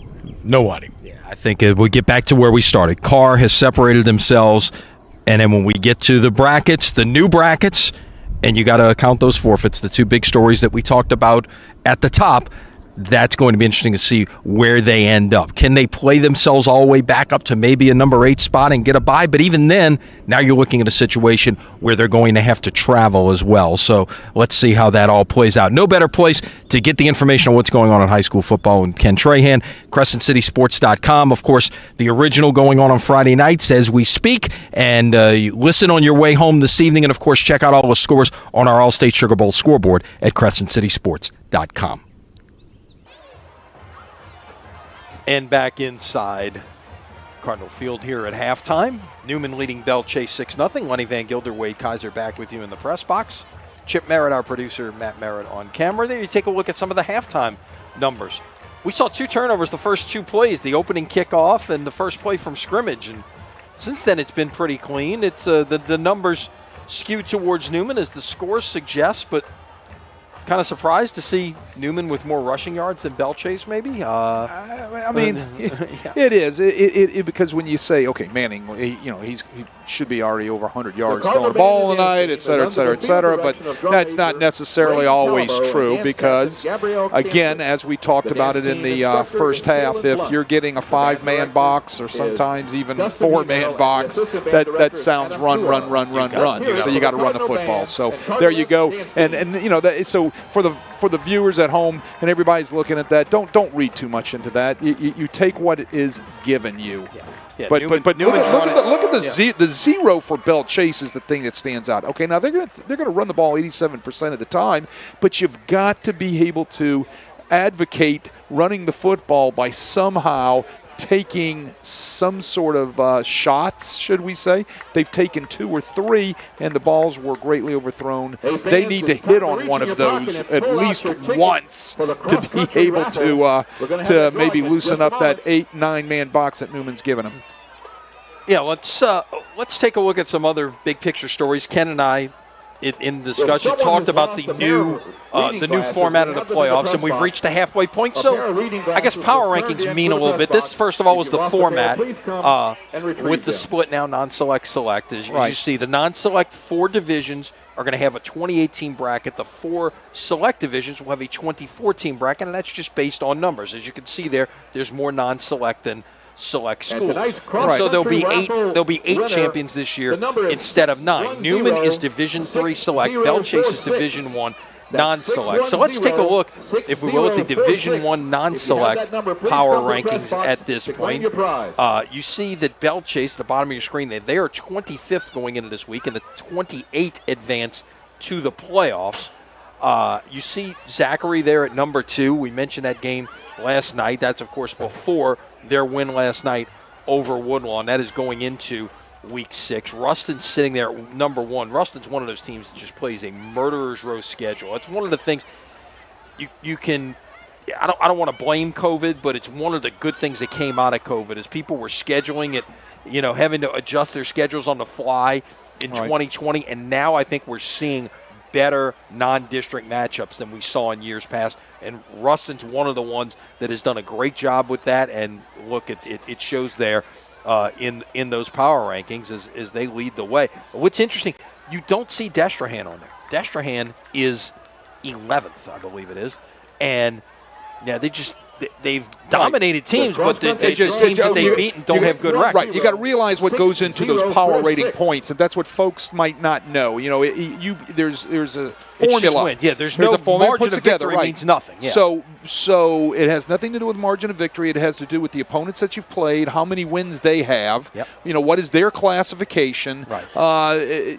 So without getting too technical about it, it goes into a formula. So if you don't see Destrehan on there, who is definitely one of the better teams in the state of Louisiana. Yeah, right. Maybe the best team in the Division 1 non-select side. Right. Yeah. It's because of that formula. Now you take Belle Chase right there as 25th. They want to be inside that 28, right? Got it? But you people are saying, well, hold on, Belle Chase isn't as big a school as a Ruston or a Destrehan or something like that. They're a 4A school. Correct. Okay, but again, remember this. Remember you got 5 classifications, but you're going into 4 divisions for the playoff bracket. So 4 teams, as it were, is moved up, and Belle Chase is one of the 4. You got another one on your screen, actually 2 on your screen there in the 6 and 7 spots. Westgate and Neville are both 4A schools, but they're going to move into the Division 1 bracket, and it's all based on enrollment. They basically redraw the lines based on enrollment. Now let's switch sides over to Division 3 Select, and you see Newman at the top. Newman, that stays the course. Newman and St. Charles Catholic, of course, play Week 10. Could be for their district championship, and it could be for the number 1 seed in the Division 3 Select bracket. That is a salty bracket right there. Of course, you got U High sitting down there at number 9 with a couple of losses. Look, if right now, if the season ended today, U High could potentially play Newman in the quarterfinals. Wow. And that is a really good football team, okay? You Two losses aside. Right. I mean, they've lost, I believe, to Rummel and the Catholic. Correct. So. University Lab, another one of those teams that isn't afraid to play anybody outside their scope of size of their school, right? Yeah. It's like have football, will play, right? Yeah. So they got to fill out a bracket. They got to fill out a schedule. They're going to pick up whoever they can, as they've done this year. They played, a Catholic League team in Rummel. Yeah, exactly. And look, that is one of the positive things that has happened since 2020. So. Correct. Of course, to remind you, check out the All-State Sugar Bowl scoreboard at CrescentCitySports.com. Some notable games in the area. How about Brother Martin Jesuit? Nothing at the half. That's, defensive struggle right there. Yeah. I mean, it's huge, and go two heavyweights going head to head over there at Tad Gormley right now. It's homecoming at Brother Martin, and introducing the homecoming court at halftime. They played their first half at a fairly brisk pace as well.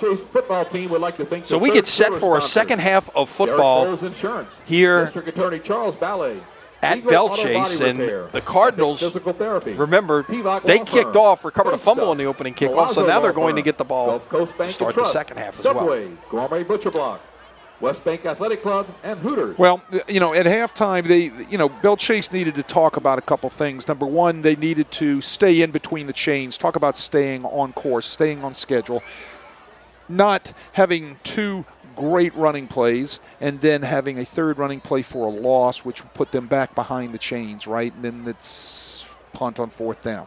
Right. The next thing they had to talk about was continue staying the course defensively, making sure that they continue giving them different looks on and coverages, different looks inside the box, and continue hustling everywhere they can, because Newman is just a juggernaut offensively, and they've done a nice job so far in the first half against the Newman offense. Kearney needs to change his direction. Doesn't matter. He still kicks it in the end zone for a touchback. So Belle Chasse will get the ball at the 20 to get things started here in the third quarter. Newman needs to continue to be patient offensively, take what they get from the Belle Chasse defense, but the thing they needed to talk about in their locker room is defensively tackling, right? Getting to the ball and tackling Voisin, who is having a great night again, and making sure they get this guy on the ground, because he is a solid running back. Yeah, he's averaging over 5 yards a carry, 11 rushes for 58 yards. First down and 10 for the Cardinals. And he lines up as a sidecar along Myers. A couple of receivers to the top of your screen. And a man in motion, and fake the jet sweep and give it away. And Voisin's got room to run and is behind the defense. 40, 30, 20, 10, 5, touchdown, 80 yards for Jaden Voisin. And just like that, we got a tie game. He's got jets. He hit his afterburners at about the 50-yard line, maybe 45-yard line. He was gone. Look at this hole. Liddy, you could have ran through this thing. Great blocking up front. Look at the size of that hole. One cut vertical, jets. Just let the video do the talking here. Outran the Newman secondary into the end zone in 12 seconds into this third quarter. We got a tie football game, and we're an extra point away from Belle Chasse taking the lead. Trey Fury. How impressive was the blocking at the point of attack by that Belle Chasse offensive line? Like I said, you could have ran through that hole, my friend. Kick is good, and just like that, the Cardinals have the lead. Wow, 80 yards in one play. Take one more look at the touchdown here, Wade, and did you see some kind of adjustment other than maybe that is the type of play that they were just holding back to come out with here in the third quarter? Everything's down. They get a great double team at the point attack. They move the three technique completely out of the way, and then the backside guard wraps himself around, gets up in the hole, gets a body on the linebacker, and that's all Voisin needed right there. Once he made his cut, he was in the hole and he was gone. Yeah. Like I said about the 45-yard line, he shifted into another gear. He looked like a Maserati downshifting and then taking off, right? Well, 58 yards in the first half, 80 yards on that carry. So 138 yards now for Voisin, which will put him over 1,000 for the season, 1,005 yards. Look, he didn't run away from a slow guy in the Newman secondary. Austin Guillory, number 7, has some jets also, right? Yep. He left him in the dust. And he is headed to Harvard. Right, there you go. So he can play. He can play. Kick. Look at this thing. It checks up, and this is going to be Belle Chasse football at the 20-yard line. And now they're going to talk about it was the... Number 9, Max Stevens with the recovery. Let's see. The question is, did it touch the line? Did it touch the line? And the question is the player in bounds when he recovers it? He can go out of bounds and come back in, unlike what you see at the other levels. Look, you don't have to reestablish. Look. You could be the first to touch the football and still step out of bounds. Here's one more look. Got it. Checked up beautifully. Shouldn't be an issue. You see number 7 right there? We just talked about him. He's got to go catch that football. Austin Guillory's got to go catch that football. Yeah. It was behind James Reese, right? He has it in front of him. It's like a center fielder calling off a second baseman with a pop fly. He's got to come up and catch that football. Should have not been an issue. Should have not been taken into this type of situation. So the ball was in. Yeah, beautifully placed kick right there. Right. And now Belle Chasse has stolen another possession effectively right here with that kick. And now they're going to take over at the 21-yard line of Newman. That needs to be practiced. That needs to be practiced week in, week out with your kick return units. Talking about stealing a possession, you're absolutely right. Voisin on first down. Off the left side, still on his feet inside the 10, down to about the 8-yard line. Number 29, Jaden Voisin over the left side. First and goal for the Cardinals. Wow, what a start to this third quarter, Wade. I don't know if we're going to be able to see it again. Hopefully we will. I want everybody to keep their eyes on number 11. All right, Regas. He does a great job blocking at the point of attack right here. Look at number 11 get the kick out block, stays with the block, continues to block number 9, William Darragh, downfield, and that allows Voisin to spring loose and pick up a great gain for the Cardinals. At the 8, Voisin lines up to the left of Stone Myers this time. Will take it off the right side, now cut it back, stays on his feet, runs over 3 defenders, stays on his feet in the end zone, touchdown. Are you kidding me right now? Tackling. What a start to this third quarter for Belle Chasse. Look, you got to tackle this guy. You just can't put hands on him. Watch him burrow his way in the end zone. Again, a great kick out by Regas right here. Look at this kick out block. Great kick out block right there. Great cut. Watch this. Hands, hands, hands, hands. You can't just put hands on this guy. You got to put pads on him. To attempt the extra point for the Cardinals.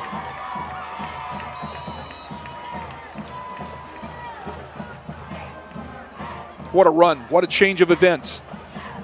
Is this momentum or is this momentum, right? No doubt. Kick is... The extra point is good. Good. No good. No good. It was wide left. And so that's big because it keeps it at a 7-point game. With 10:56 remaining. That could come back to haunt you. Yeah. No doubt. You can't leave points like that out there. You got to make those kicks. Okay, so the return unit from Newman had a chance to quickly talk about the issue of the pooch kick, right? Mm-hmm. Okay. Do you come back with the pooch kick? Absolutely. You come right back with it. All right, you know why? You got to see if they made the adjustment. Well, you remember this is several years ago. We were doing a Newman Country Day game, and Country Day scored.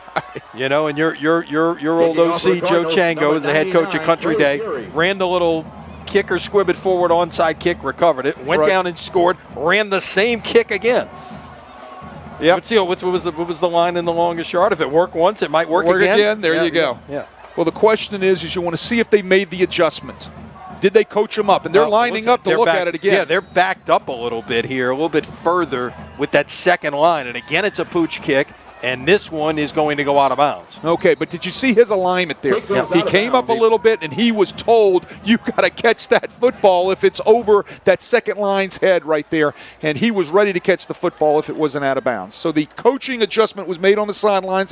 That's what good coaching staffs do. They coach their kids up when they come off. Sometimes you got to rip them, right? And they got the thing straight, and they were ready to field that pooch kick. So Newman's going to start at the 35-yard line, I believe. I got the chains at the 25, but it should be the 35 on the kick out of bounds. Let's see if they're going to move it up. Okay. Yeah, they're going to adjust it. Yeah, they had the chain set at the 25. Looked like they're about to put the ball down at the 25. Realize, oh wait, hang on, let's fix this. Greenies will play it 1st and 10 from their own 35. So now we get a first look at the second half at Arch Manning and the Newman offense. Manning in the first half threw it 10 times, completed 5 for 52 yards.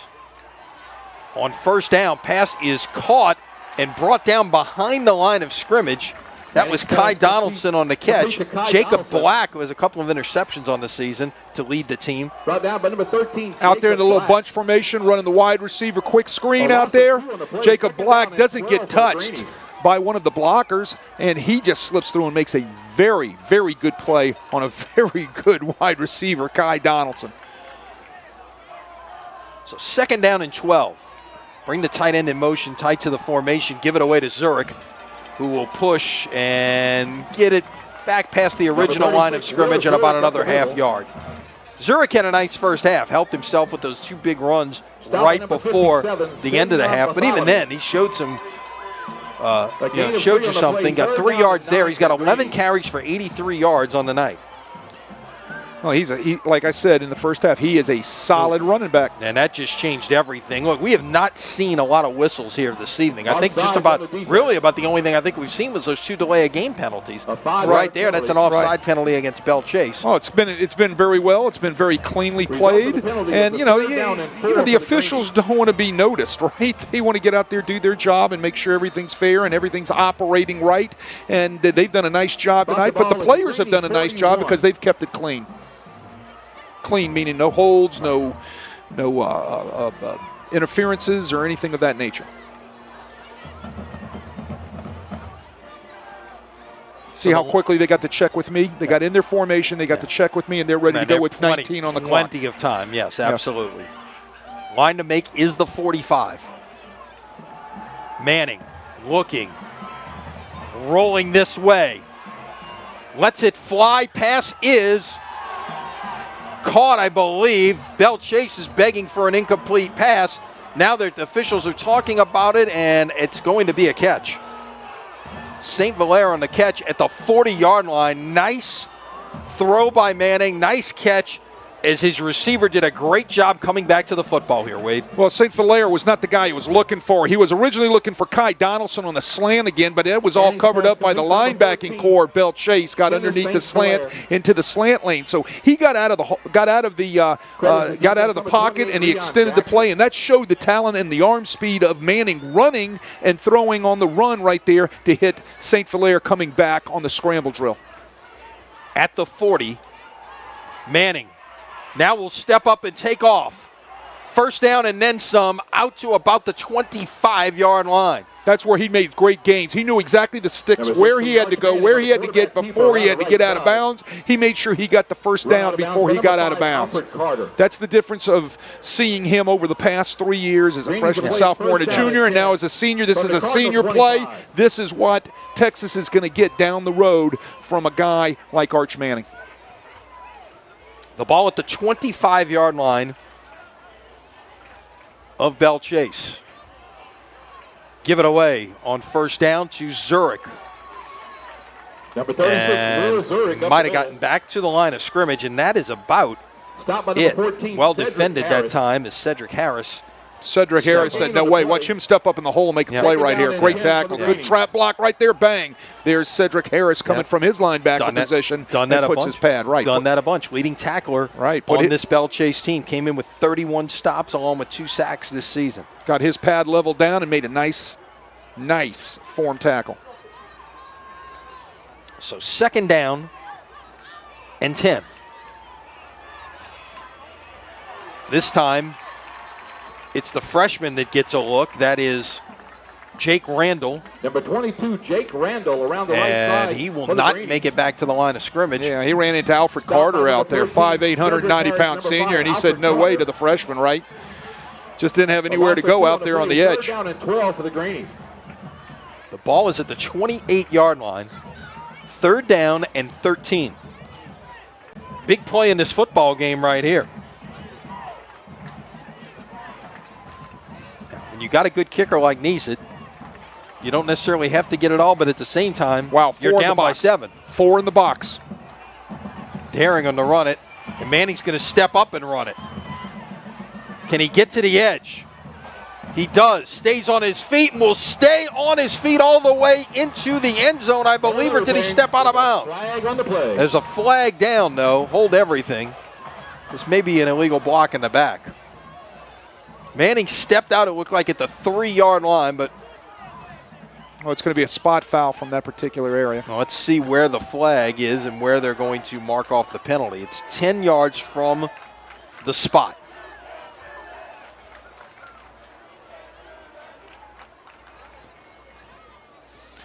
I believe that may have been a blindside block that they actually called. Yeah, correct. Blocking back against, you can't block back against your own end zone, right? No longer can you,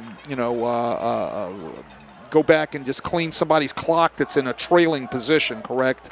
That's a federation rule that is there to protect players. Yeah. All right, so let's look at this. There were 4 in the box, dropping 7, right? Look at this. There's your block right there by, couldn't get his number, but there's your block back against the grain right there and just clean somebody's So clock. that puts the football at the 24-yard line, so it's going to end up being on the play, it's going to be a gain of 16, or check that, of 19, and then a 15-yard penalty. But Manning reads the 7 drop, right? Everybody's covered. What does he do? He takes off. Everybody's got their backs turned. He just takes off and he runs down the boundary. Manning. Look at the rail route. Pass is caught. Touchdown, Newman. Rail route out of the backfield. Number 8 right there, Peter Loop. What did he say about who was the guy that they talked about? All he does is catch touchdowns? Peter Loop. That's Peter Loop on this Peter team. Loop. 13 catches, 8 touchdowns now on the season. See Loop coming from his slot position. He's coming off the post. It's post rail. Rail's wide open. He had a step on the defender. Ball's laid in perfectly by Manning. That was easy pickings for the Newman offense on the rail route. Number 39. So here's the point after to tie this football game with 7:31 remaining in the third quarter.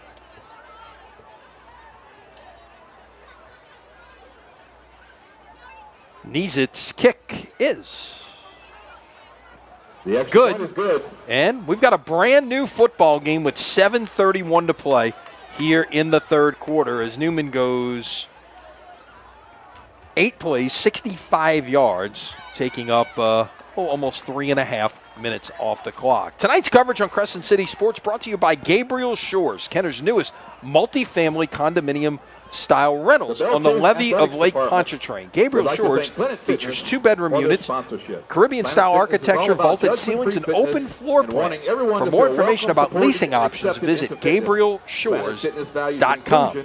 Vaulted ceilings, right? Vaulted ceilings. There you go. And look, right. My right next to the wife would love to have vaulted ceilings. There you go. You have to go check it out. Get some ideas there. Right. As lovely as it sounds. New facility. Phase 1 is done. A couple more phases to come. Right. Right out there off Joe Yenny Boulevard and Williams Boulevard in Kenner. So go check it out. Or check them out. I know right online. where it is. Yep. Let's go back to that particular play right there on that post rail. All right. How calm was that Newman offense, right? So they get the touchdown called back on the illegal block. They line back up, call the play.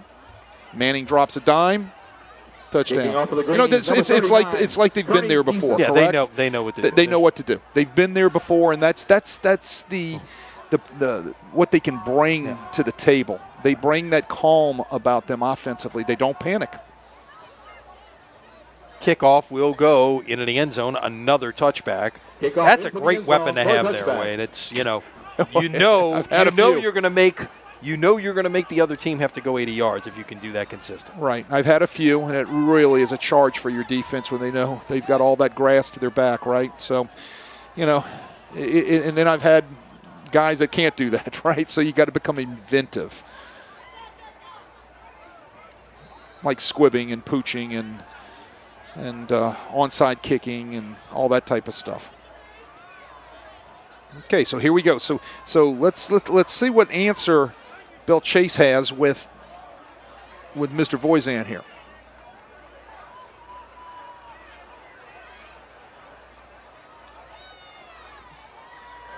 On first down, Voisin stays on his feet and falls forward right to about the 30-yard line. First down. Voisin is over 100 yards just in the third quarter. Well, they come back with the play that he broke for the touchdown here a few minutes ago, and he sees the hole on the cutback and plants his foot and works back against the grain for a nice pickup. He has great vision. Have we seen some great running backs in the past few weeks? No doubt. And this guy is right there with him. And that was the thing that Ken and I talked about at halftime. Right. Is this the year of the running back in area high school football? We have seen some. But I mean, the last ones. 4 weeks we have seen just tremendous skill at the running back position. Now 169 yards rushing for Voisin. And he'll get it again right here. Bounces it off the left side and is he still on his feet? He was not dragged down from behind. He's just got so much strength that even when you think he's going down, it looked like Dara had him down on the ground and he would not go down. And now he's going to kind of hobble off a little bit here. He's got a little hobble right there. Same play again. There's the kick out. Here's the seal block. Look at number 59 coming around there. Riley Witten, big 6'2", 275, getting up in the hole and laying a block. Looks like he rolled back on his knee as he was being pulled from behind down on the ground by William Darrow. Let's hope he's okay. Yep, no doubt about it. That's something to watch, certainly. 2nd and 3, ball at the 37-yard line. Looks like he's just getting a blow off on the side now. And that's a first down run. First down, Cardinals. If you can pick up 3 and 4 yards on an apex play like that, with the quarterback keeper. need to be hammering that. Look, everybody says, well, you know, you don't practice quarterback sneaks. Well, yes, you do practice quarterback sneaks, right? If the defense is giving you right there in both A gaps, you have 2-3 techniques. They're lining up on the outside eye of the guards. Look at the gap inside where the center and the guards are with those wide splits. You need to take that. And a new running back in with Voisin on the sidelines. That is Chase Gibson. Gibson up the middle. First down, Cardinals. 5'7", 190-pound senior. Nice looking run right there. He runs power O. Yeah, he runs power O to their right-hand side of their offense. Newman's left right there and picks up nice yardage. He's burning and churning right there as he picks up extra yardage also. He stays in the game right now. No run quarterback sneak yet again. If it's there, take it. That's it. And that got, 5 yards on first down. Number 10, Stonemeyer's. I said 3 techniques. For the folks out there that don't know what a 3 technique is, as a position that lines up on the outside eye of the guard. So Newman is giving them 2-3 techniques right there with those huge splits by the guards. Remember we talked about splits back in the first quarter? Well, those 2 big splits are widening those 3 techniques out, and they're giving the quarterback sneak. It looked like they might have moved somebody closer to the nose right there, so maybe an adjustment that time as Voisin back in the game. That's good to see as he gets 6 and a first down. Jaden Voisin up the middle. Give him 6. Make it 182 yards now on 17 carries for Voisin. Great block by number 58, Corbin Richardson, right there on the defensive lineman from Newman that had penetrated from the backside. He picks up the trash as he's pulling from his backside guard position to allow Voisin to slip in there and get into that hole. Under 4.5 minutes to play here, third quarter, in a tie football game. Belle Chasse on the move. Now, changing it up again and going to Ragus on the carry, the 5'8", 220-pound senior. 21, Robert Carrigan. And he got about 4 on first down. He also plays linebacker. Nice gain of 4 for him right there as he gets vertical into that line of scrimmages and run around where those linebackers are lining up. So 2nd down and 6. Ball at the Newman 33-yard line. Possession almost 4 minutes long thus far.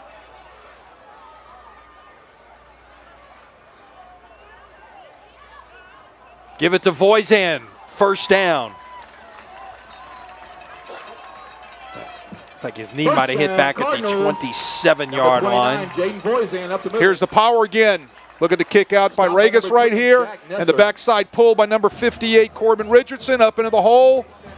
Huge hole right there. They're attacking that BC gap right there off tackle. That's what Newman is giving them right there in that particular defensive alignment by their defensive line. So this is about 100. This is about 150 yards rushing here in the third quarter by Belle Chasse. What kind of adjustments? We'll get to it after this play. What kind of adjustments has Belle Chasse made offensively in this third quarter to really get things going in the running game? Fake the jet sweep motion, go to Voisin. Similar looking play to the touchdown on the first play of the first quarter. Third quarter. That'll get 7. Not giving up negative plays. Back in the first half, remember they would get 6 on first down, they'd get 4 on second down, and then they'd have some sort of negative play on third down, then they'd have to punt the ball. They haven't had those negative plays, correct? Everything's been in between the chains. So it seems that they've given up the negative play aspect and they're staying on schedule.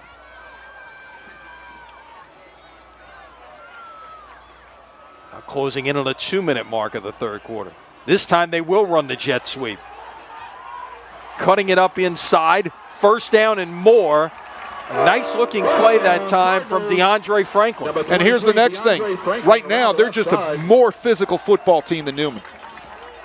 Look at the blocks at the point of attack, and look at the tackles at the tackling point of attack. We're getting hands. You're getting people throwing people down. They're not putting pads on people, wrapping up, running their feet, and being physical. Changer down. The ball's touching the 10-yard line. First and goal for Belle Chasse. They are using the clock to their advantage, milking this thing down as they can. Look at that A-gap again. And quarterback sneak. It's still on his feet. Stopped up at about the 2-yard line. Number 10, Stone Myers up the middle for the Cardinals. That's a read right there. That's obviously you've got one play called, and when you see that defensive alignment and see you can run the sneak, you run the sneak. Look at that. Stop by number 44, Paulo Gillen. You know, that is not a misalignment either by Newman, right? That is something they've been lining up in all night. You know, so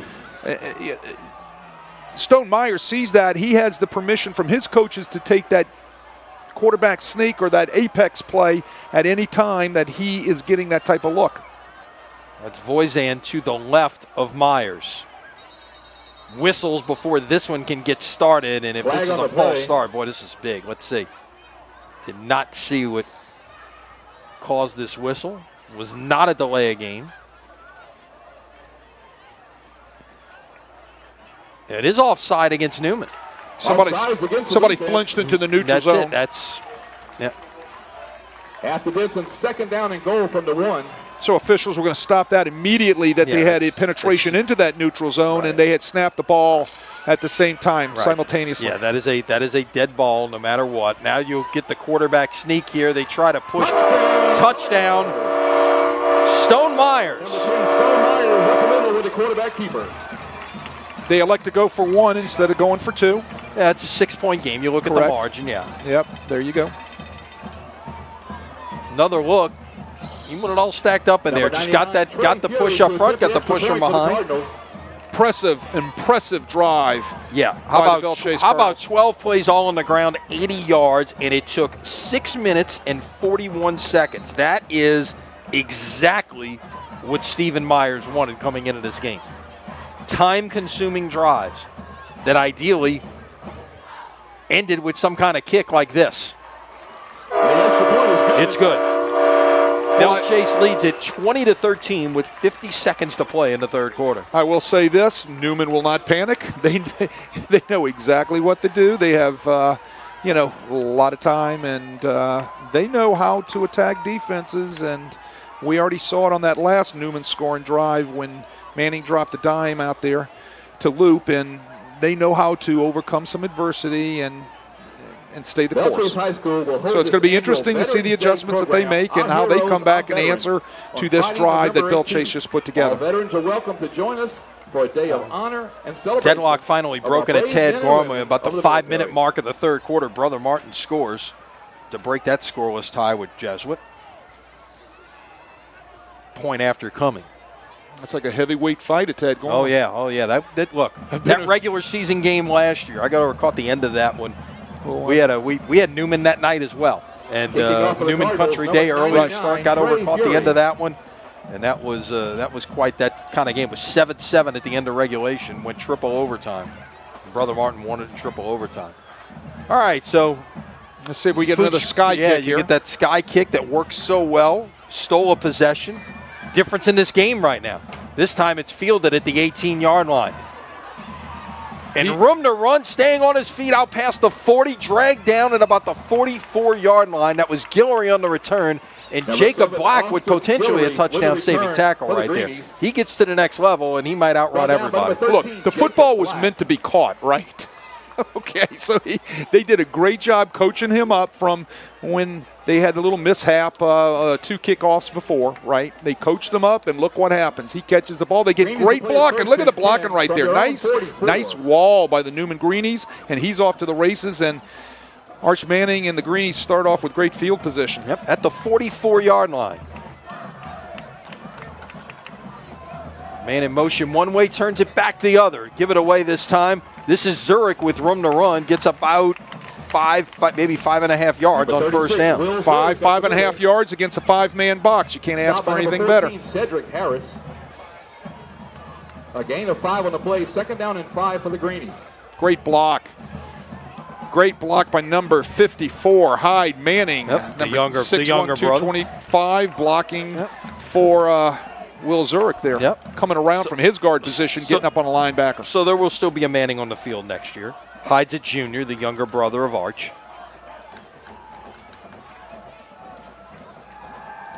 Pass this way, caught.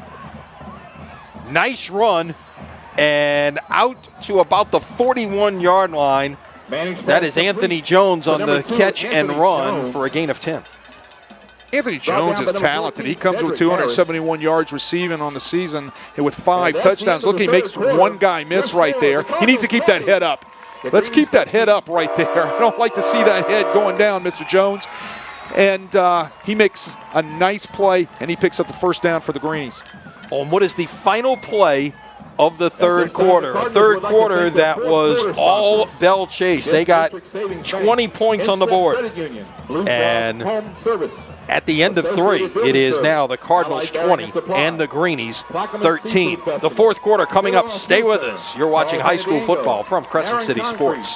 Venture Global LNG, New Orleans Gulf Coast Railroad, State Representative Matt Cormier, and Waste Pro.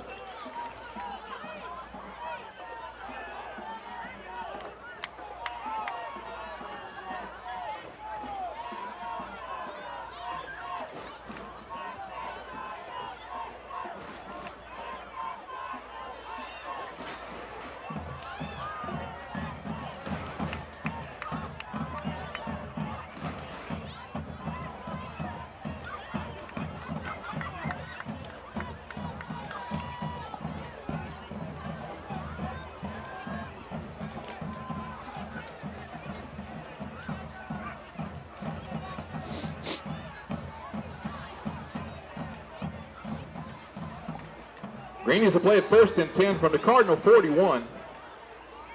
So here we go, quarter number 4 from Belle Chasse. Lonnie Van Gilder, Wade Kaiser with you on a Friday night, week 6 of the Louisiana high school football season. And on 1st and 10, that is Will Zurich on the carry. He's had a nice night running the football, closing in on 100 yards on the ground. He gets 4 there. It's 2nd and 6. Nice little trap block right there by number 88, Will Lorzel, right there. The big 6'4", 235-pound tight end. A little flea flicker here. Manning's going to put it down and run with it because he's got nobody open and will get near the sticks. Let's see where they spot the football. Number 16, Arch Manning, around the right side. Oh, like the little flea flicker. That's nice. Kind of been set up all night by Zurich. Little toss right there. Boom and back. Nothing open. Great coverage by Belle Chasse. Manning makes a good decision to take off and run. Just put the football away, son. Don't hold it out there in your hand. He needs to tuck that thing away. Tuck it away and go. Manning now with 44 yards rushing tonight. 3rd and 1, the ball at the 32-yard line of Belle Chasse. Zurich, first down and then some. into the red zone, out to about the 18-yard line, and he's over 100 yards on the night. Belle Chasse brings the house on a blitz, right? Both linebackers come in a 5-man front. They get picked up. Where is the running back going to be running when that happens? In the secondary. And that's what's happening with Zurich right there. He sees everything pop open right there, and he sees nothing but secondary in front of him. He's like a galloping horse. 106 yards on the ground for Zurich. Having a nice night. Manning will take a look at the Newman bench. Yeah, their play flow is much better here in the second half in terms of getting things in. Here comes a blitz again. Give it away, Zurich trying to get to the edge, and he is brought down from behind. An outstanding play defensively by Cedric Harris, the junior linebacker. Cedric Harris blitzes from his linebacker position, plays off the block, bounces off, and then runs down Zurich for no gain. Look at that. See how he bounces off the block right there? He got off the block by number 54, Hyde Manning. Hyde Manning just couldn't keep a hold of him, literally, and makes a nice play. Cedric Harris does for the loss. Loss of 3 on the play. It's 2nd down and 13. Line to make is the 8-yard line. Newman's got tying touchdown in their mind. Here's that little bubble screen. And Donaldson on the catch and run out to about the 15-yard line. You know, everybody thinks that's just an easy throw, right? You make that throw over and over and over and over every day in practice. That is a great ball by Manning right there. That you're hitting a target, all right, that is moving right at you. So you can't be right, you can't be left, you can't be high, you can't be low. You got to be right in the middle of the numbers, and Manning does that perfectly. 3rd catch of the night for Donaldson. Manning now with 108 yards passing.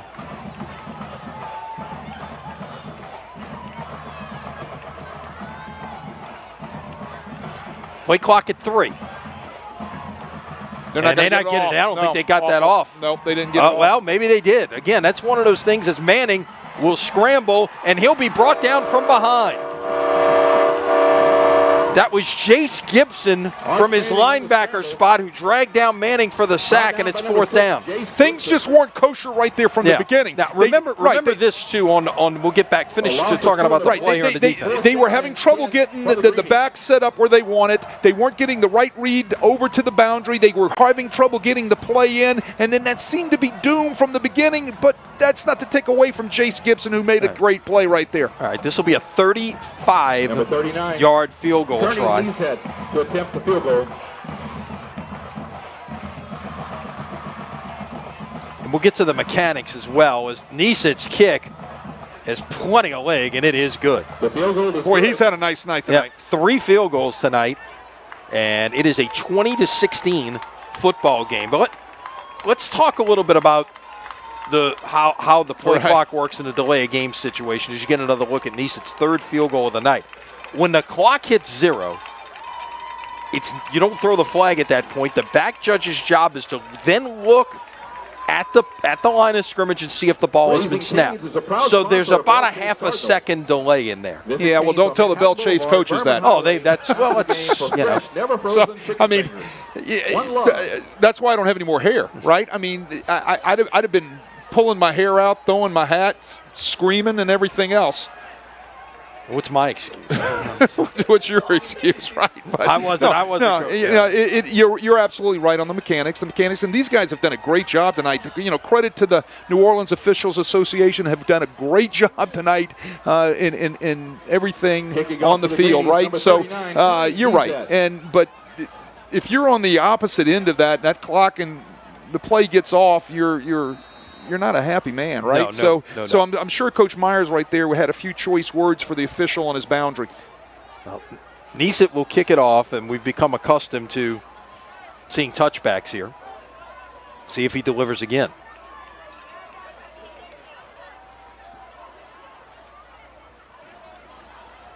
This one's a short kick that's going to go out of bounds off, and the Belle Chasse up man couldn't handle it. It deflected off of him, went out of bounds at the 14-yard line. So they come out with better. I don't know if that was a mishit or that was by design, Wade. Who knows? Let's see. Let's take a look at the kick here. But the Belle Chasse Yeah, I don't know. The receiver was kind of stunned because he was expecting it to go in the end zone, right? Right, and it went off his chest, and it ends up being 6 yards worse of field position for Belle Chasse with 8:37 remaining. Any way you look at it, it worked out for Newman, right? Yeah, no doubt. It's just kind of wow.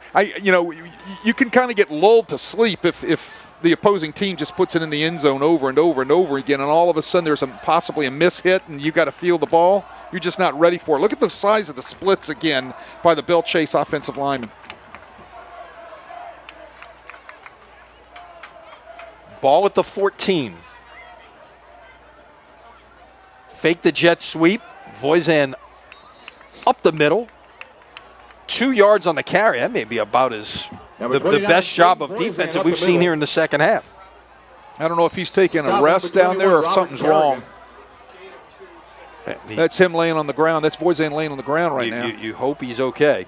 Right. I don't know if he just needs a breather or what. Might be a little cramp or.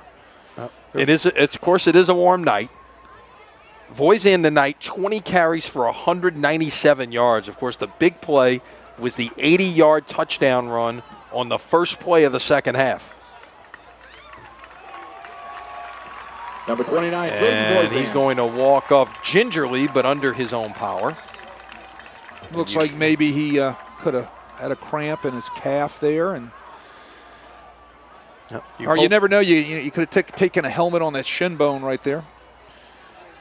You hope that's all it is a cramp. Yeah, absolutely. All right, so 2nd down and 8. 2nd down and 8 for the Cardinals. With your bell cow on the sidelines here. Clock winds, closing in on the 8-minute mark here. Replacing him is Jace Gibson, number 6. Just saw him make the sack on 3rd down. Two-way players, got to love them. And this will be a jet sweep. Kind of stretching things to the perimeter, and number 4, Jeremiah Moses. Around the left side. We've talked about, is headed to UL Lafayette. Stopped by number 21, Robert Kerrigan. He's a fine athlete. Yeah, he's a fine athlete. He's a really solid defensive back, and he's a guy. They don't throw much. He's a guy that could probably end up doing a nice job for you as a running back. Yep. He definitely has some jets. Down on the ground right now is the fine linebacker and fullback, number 11, Carlos Regas. That looks like a cramp. When they put that foot up and they start bending that toe back, they're getting a cramp.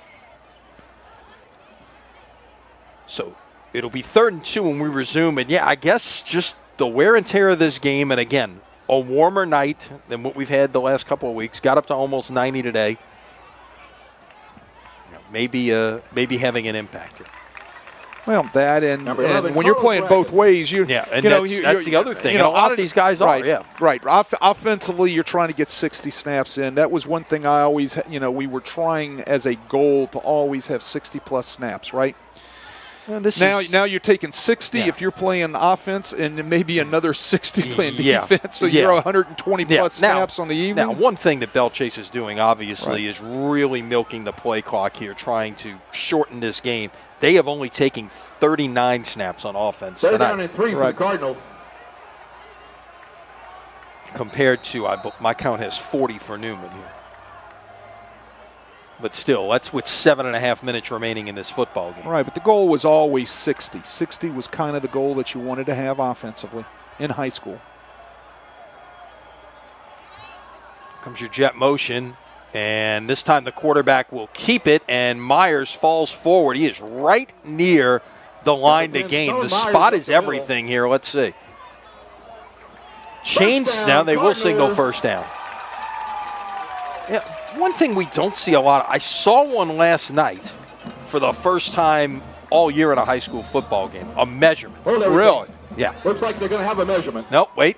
Here we go. Here comes the second one. All right, I spoke too soon. I used to not always get my measurements measured. Yeah. I used to always beg and beg and beg and beg and beg. And I would get that. Well, I mean, we're not measuring. They're there.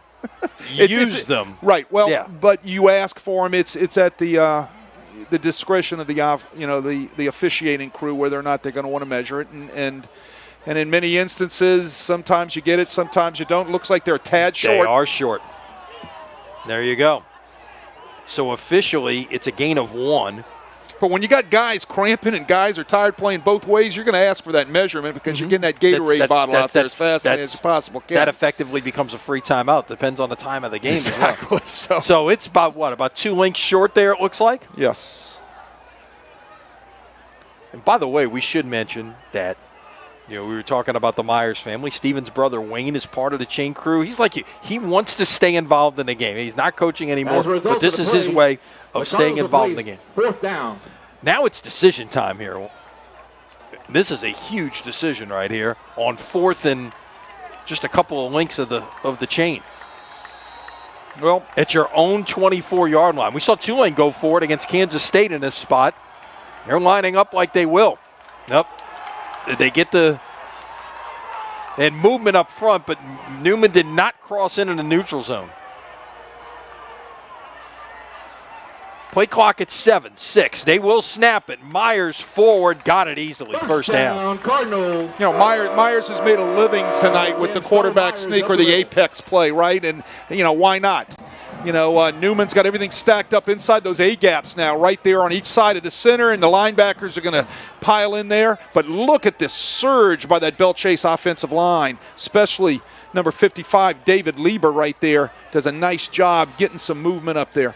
Yeah, one thing we haven't talked about tonight, by the way, with Stone Myers, I found very interesting, and you and I were texting about this one yesterday. In addition to playing quarterback, as he runs the quarterback sneak there, saw the alignment and pushes it forward for a gain of 4. He's also the deep snapper, and he's got a chance to be a deep snapper in college. Well, I think he's a 4-star guy. Coles has those kicking camps, and he is a 4-star. Dad/coach told me they've talked to some schools, and he's got a chance to be able to snap at the next level. Well, quarterbacks make great deep snappers. Number one, they know how to get the rotation off of their hand. Correct. They usually have bigger hands. Okay, so they're also they have great eye coordination on being able to put the ball where it needs to be. So yes, that doesn't surprise me in the least. That's a good sign. Voisin's back in the game, and he's got room to run. Out past the 40, down to midfield, and into Newman territory. Look, he cuts that all the way back against the grain. They run the same power O play. They're wearing that power O out tonight, right? So they get a great block at the point of attack, but it gets stacked up by everything in white. Look at the stack up, and there's the backside cut. Look at that. The guy I like making the block right there, walling things off, is Riley Witten, also known as Cornbread. He headed to Southeastern. Headed to Southeastern. I like it. Cornbread. I'd like to hear that story. Yeah. May see him on defense at some point as well on the line tonight. That's one of even the guys like Voisin. Voisin's a guy who was playing linebacker and they moved over to running back. And look what he's done. I mean, he's got a chance to play running back at the next level. There's no question about that. Here's Voisin on first down. We'll get about 5. He is over 200 yards tonight. I've got him at 22 carries for 225 yards. If this spot goes down to the 43-yard line, it will. Gain of 6 on the play. Changing the formation, running the same play over and over and over again. Just moving the formation around a little bit, and they found something that they could stick with against this Newman defense, and that's running power O, where you're getting a kick out at the point of attack and a backside guard wrapping up in a hole and getting body on a linebacker. All right, let's see. We got a conversation with the officials here, and I'm wondering, we could have an issue here with an ambulance because I saw the ambulance go out with its lights on a couple of minutes ago, and I'm wondering if that is the cause. Oh, we're going to adjust the clock here. Oh, the clock did not run. Okay. I had a game last year that all of a sudden they'd taken a player off in an ambulance, didn't get the other one back in time, and they stopped the game to wait for the ambulance to come back. And I'm back, correct. Right. And as long as I guess there's one, even if they've got one that's back on the way, they can do that. Continue on it depending on how far away it possibly is. Yes, and that's understandable. Yep. Clock will tick under 5 minutes before the snap of this football. 2nd down and 4. Voisin stood up, still standing, and finally stopped at the line of scrimmage. A lot of white jerseys around the ball getting to make that play right there. At the bottom of that pile, looked like it was. 44, Paolo Gillen. There you go. Gillen making a nice stop. Paolo Gillen, number 44 from his linebacker position. Yeah, he ended 5'11", 180-pound junior. Yeah, 15 tackles on the season coming into tonight. Got a big one there to make this 3rd and 4. Big 3rd down for this Belle Chasse offense. You'll be thinking about 4-down territory here as well as you start getting into that no man's land. Jet sweep. Stopped up short of the 1st down that time is Jeremiah Moses at the 41-yard line. They've been setting up the jet sweep all night with that cross action or that cross motion from his slot position. And this time they give it to him, but they have a little penetration right there on the edge, right off the D-gap by Newman that kind of bounced it backwards and kind of slowed it down. And now Belle Chasse going tempo on 4th and 2. And Voisin on the carry. This is very, very close. This is all about the spot, and I don't think he got there, Wade. He didn't get there. Great play right there by Hunter Claiborne, 6 foot, 240-pound senior defensive lineman, got through to stack things up. There it is right there. They don't get the block on They don't get the block right there for Voisin, and Claiborne comes off of the block at the point of attack to make the play. 1st down for the Greenies. How big was that play by Claiborne? Newman will take over with a football with 3:37 to play at its 40-yard line. This may be your one shot right now if you're Arch Manning and company. Well, this is to get the score to take the lead. Now, both teams with all 3 timeouts remaining. Just see the dots, bottom of your screen. But Belle Chasse, that's what they want to do. They took 5 minutes off the clock with that drive. Yeah, they got stopped on 4th down, but they ate 5 minutes off the clock right there. There's the little pass play. That is a forward pass. It's still on his feet is Donaldson. 1st down into Belle Chasse territory. Everybody says, well, that's not a running play. It's a pass play. Well, yes, it is. Why? Because it's a forward pass right there. If he fumbles the ball, if he drops the ball right there, it's an incomplete pass. Correct. Kai Donaldson is a fine athlete. He's getting recruited by a ton of people. I said that earlier tonight. He hasn't made any decisions on what he really wants to do, but he has great hands. He's got great speed. He can play some defense. He can play play all over the field on special teams. He's an outstanding athlete. Give it away to Zurich. Still on his feet out past the 45 to about the 43-yard line as the clock ticks under 3 minutes. Staying with the game plan, counting the box, still running the football with 5 in the box. Credit tackle number 14. No panic by the Newman offense. No, not at all. Not at all. Maybe you see a little bit of tempo coming here. As the clock goes under 2:40 to play here in the 4th quarter. 3 minutes, a lot of time, 3 timeouts, a lot of time on the clock. No reason to panic. The other thing that Check With Me does is it also tips off any blitzes that you're going to get from your defense. They can see that coming. Here comes blitz. Off the edge, there it is. Picked up nicely. Stepping up, throwing, caught down the seam. And into the end zone, touchdown, St. Hilaire, 2:12 to play. Newman has the lead. Look, that is a calm, collected offense right there. Great job by the offensive staff at Newman. They saw the blitz coming. They set it up with the Check With Me, and here comes the blitz at the top of your screen. Watch it get picked up by the tackle. Manning steps up, delivers the ball, drops the dime, splits the coverage, touchdown, St. Hilaire. 43 yards on the catch and run. Impressive. That's the way you draw it up right there against the blitz. To attempt the extra point for the Greenies. So here's Neesett on to make it a 3-point game. Again, 2 minutes and 12 seconds left in this one.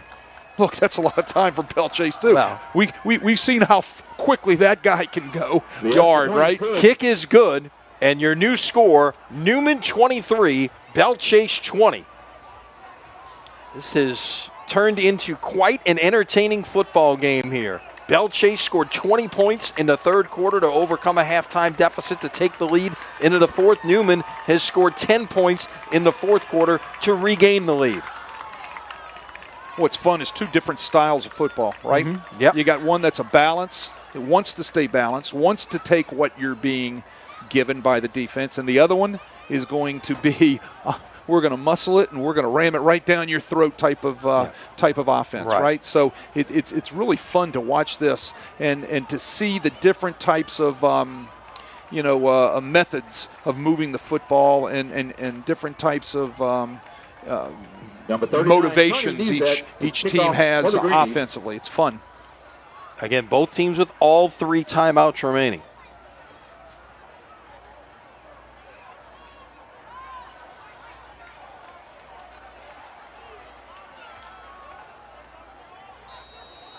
The Newman fans with something to get excited about on the far sideline. Hadn't been much here in the second half, but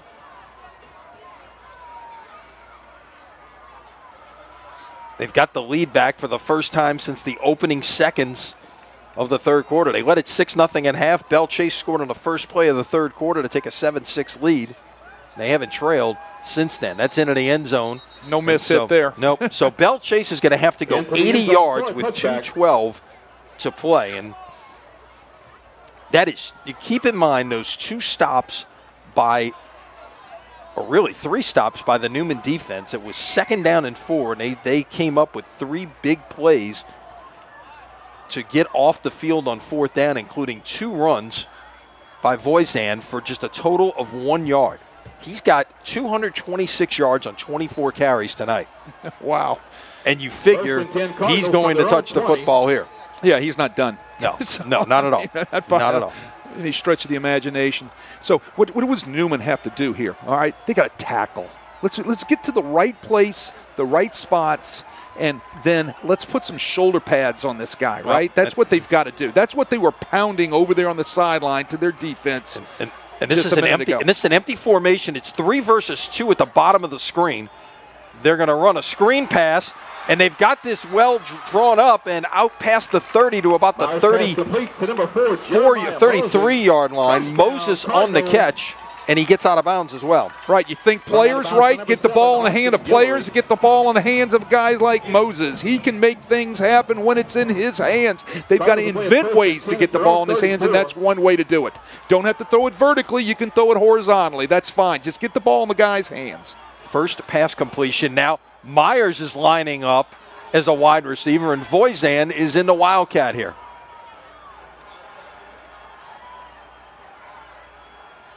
He will run it, trying to outflank him on the outside, and he got about 4 on the play. Great play by William Darrow. We've called his name a few times tonight. He comes from his outside linebacker, defensive end position, clear on the other side of the formation to run down Voisin, who was lining up at Wildcat, running the Wildcat quarterback sweep there to his right. Nice hustle right there by William Darrow. And it's once again Voisin in the Wildcat position. 3 receivers to the top, but I think they're in the block, as it's going to be Voisin on the run. Out past the 40 to the 41 as the clock ticks under 90 seconds to play. Again, it's William Darrow out there. He plays off the block of Carlos Regas from the tailback position on the Wildcat sweep. Plays off the block and makes a nice tackle on Voisin again. Okay, it's 3rd down and 3 as Belle Chasse calls timeout with 1:22 to play. The ball just past the 40, call it officially the 41. The line to make is the 44-yard line. First thing you got to do, of course, is you got to get a first down. Got to get the first down, no doubt. And again, remember, you're down by 3, so you don't need a touchdown. You just need to be able to get in field goal range. Now, what can Fury do? Can he stretch things out a little bit? Well, we'll find out. I think they're looking for a way, obviously, to pop Voisin, right? They're looking for some sort of magic elixir to be able to get him to pop one. came in 19 of 21 on extra points, just 1 of 2 on field goals. So they don't Right. try a lot of field goals, but But maybe when you got a running back like Voisin touching the football, they probably Third down and 4 for the don't get Cardinals. stopped in the red zone very often. All right, think athletes here. Think athletes for 3rd down and 4. Okay, so now you've got Stone Myers back at quarterback. You've got Voisin singled at the top. And it's a quarterback sneak and a first down. Like you said, first thing you got to do is get the first down. Now, first thing you got to do is you got to make sure you don't get quarterback sneak for 4 yards, right? You got to do something to take away the A gaps. All right, again, seeing it, Stone Myers does a nice job calling his own number and picking up the first down. It's been there for him all night. Under 70 to play now. Voisin's all the way at the bottom of your screen, and they're going to throw it his way. Let's see if they've got blockers for him. 50, makes a man miss. 45, will step out of bounds at the Newman 42-yard line with 56 seconds to play. They'll actually mark it at the 41. Again, think players. What do? You get the ball in the hands of your player, Voisin, out here at the screen. If he splits this thing right there, he needs to split it vertically. He might have gone yard. He kind of bounced it to the outside and allowed the rest of the pursuit to get to him and knock him out of bounds. At the Newman 41. Again, Belle Chasse needs a field goal to tie. Empty formation. Yes. Oh, and brought down as they were looking to get the shot down the field, and Dara with the sack at the 49-yard line. Timeout, Belle Chasse. Timeout, Cardinals. That's what you can't do. Can't take the sack, can't have the negative play. They got to use the timeout. Look at Darrow get off the block at the top of the screen and make a nice play. And it looked like they were trying to get somebody released there down the near sideline, and a big play by this Newman defense. That's the play of the night for Darrow. He's made a lot of them. When he dials that one, that's huge. Yeah, no doubt. Looking down, he got one of the Belle Chasse players down. That is Stone Myers laying on his back right there, being looked at by the training staff of Belle Chasse. That changes everything, because obviously your quarterback, if you're looking to throw the football, and you would certainly think you have to be in this situation with 49 seconds to play. Well, he's the guy that operates your offense, right? Any way you look at it, you would bring in a backup that would have to take a snap, and that's kind of scary. And keep this in mind, too. He's also your deep snapper, to where if you are able to get down in the field goal range for a potential game-tying kick, he's your snapper. So a lot of things come into play there, and you hope that he's okay. Oh, we saw this last week when we saw all the two-way players from Riverside and Country Day, right? And I said, it's a four-way swing. Well, and it was a conversation I had with Nelson Stewart pregame. We haven't talked a lot about Will Randall tonight and him, his injury, but he's more than two guys. He's maybe your best offensive player that's not named Arch Manning. Correct. He's your best defensive player. Correct. And he's on just about every special team. He figured, said there was about 8 ways that he touched the game. By the way, speaking of Newman and the Newman staff, want to send some happy birthday wishes out tonight to Darryl Berger, the former chairman of the board at Newman. All 3 of his sons played at Newman. Never misses a game, but there's a big birthday celebration for him tonight. So he's not here. He's watching. Happy birthday, Darryl. All the best. Your team's trying to hold on here in the final minute. So this changes the whole complexion. Look who they have to bring in and go to Wildcat here. Yeah, you go back with Voisin, and this is a 2nd down and 18. He's going to throw the football. Pass is incomplete. He threw into double coverage down there, and the Greenies knocked it down. Austin Guillory got a hand on it. It was intended for Moses. Voisin's an athlete. He throws the ball. He had somebody right in his face. Didn't get the number of the person right in his face, but he throws it up for grabs, like you said, into double coverage down there. Lucky that was not picked off. Here we go. 4th down. Or is it 3rd down? 3rd down. 3rd down. 18. Sorry. The line to make is the 31-yard line, and Myers is back in the game. You know he'd be. For the Cardinals. He's a tough young man. Yes, he does not want to sit the rest of this No, not at all. Not at all. So somehow he was going to make sure he was if he can be vertical, he's in the game. Motion man, Myers, screen pass set up, and it is well defended right there as Voisin on the screen. Belle Chasse got to use his final timeout. Only got two. No, in fact, he just got back to the line of scrimmage. That was it. Watch Robert Kerrigan make the play of the night right here for the Newman Greenies. Bang. Read it. Timeout. The screen set up nicely. He slips behind the blockers, slips behind the offensive line. They didn't see him coming, and he makes a nice play on Voisin. Okay, so here you go. 35 seconds to play. 4th down and 18. Now it's 4th down. Yeah. The line to make is the 31-yard line of Newman. Ball sitting at the 49-yard line, and look, when you're a team that doesn't typically throw the ball, you think about the academies when they play. There probably aren't a lot of 4th and 18 calls on Stephen Meyer's play sheet. There's one. There's one. There's one. You got to have one. Sir. Yeah.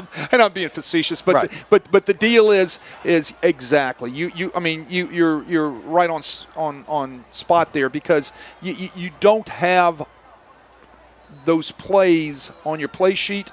You don't practice them a lot in practice because you don't practice 4th and 18. Yeah. So this is the play of the game right here for Belle Chasse. We'll see trips to the top. Voisin is the guy at the very top of your screen there, lined up at his own 48-yard line. And Newman is going to call timeout, and that's a smart move by Nelson Stewart. Timeout. See what you're going to line up in. Right. If this is truly your best play, now I've seen your formation, and I'm going to talk about it. They had 3 timeouts to Belle Chasse, who is out of them now. Can't take them home with you. Nope. And take a look, make an adjustment. Yep. Make sure you're in the right coverage. Make sure you got your right personnel on the field also. That's the biggie, because you want to make sure that you got, your top defenders, back there in coverage. Yeah, where they need to be. Correct. Remind them of what they've got to do. Remind them that all you got to do is knock the ball down. Right. Don't tip the ball up. Yeah. Know where number 29 is, know where number 4 is. Those are certainly the 2 things you've got to identify out there. Get everybody lined up right. But what a game we've had here tonight. Yeah, no doubt. This has been tremendously entertaining. Yeah, we talked about the contrast at the beginning. We've seen that contrast. A very balanced team like Newman and a heavy run team like Belle Chasse, and both sides have delivered. All right, so now you get trips to the bottom of your screen. And Moses is the single to the top, and he's got one-on-one coverage over there. Yes, they do. They have one-on-one all across the board. They're going to bring blitz. They got 6 lined up. They may pull out of there, but they got 6 on 5 across the front. Myers rolling, letting it fly. Pass is incomplete. It was intended for Moses, and Austin Guillory was right there in coverage, and Newman is going to escape Plaquemines Parish with a victory tonight. They brought the blitz. There's penetration everywhere. Hold everything. There's a flag down. Let's see what the flag is about. It may be celebration. Let's see. I didn't see anything come out during the course of the play. It may have come afterwards. Flag is at the 44-yard line, so let's see what that's about. It's a dead ball. It's unsportsmanlike conduct, and it's against Newman. Okay. But it's post possession, so back them up 15 yards, and they'll take a knee from the 34 instead of the 49. Right, it's elementary now. They'll just knee it out. But they brought the blitz. They played man coverage, which I thought was kind of, they're really challenging their receivers and making sure that that's aggressive right there. But again, right. the thing you want to do as a coach, right?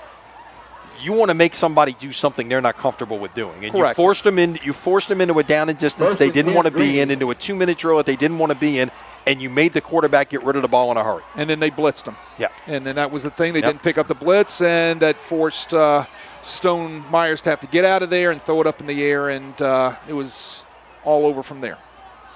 Manning takes a knee.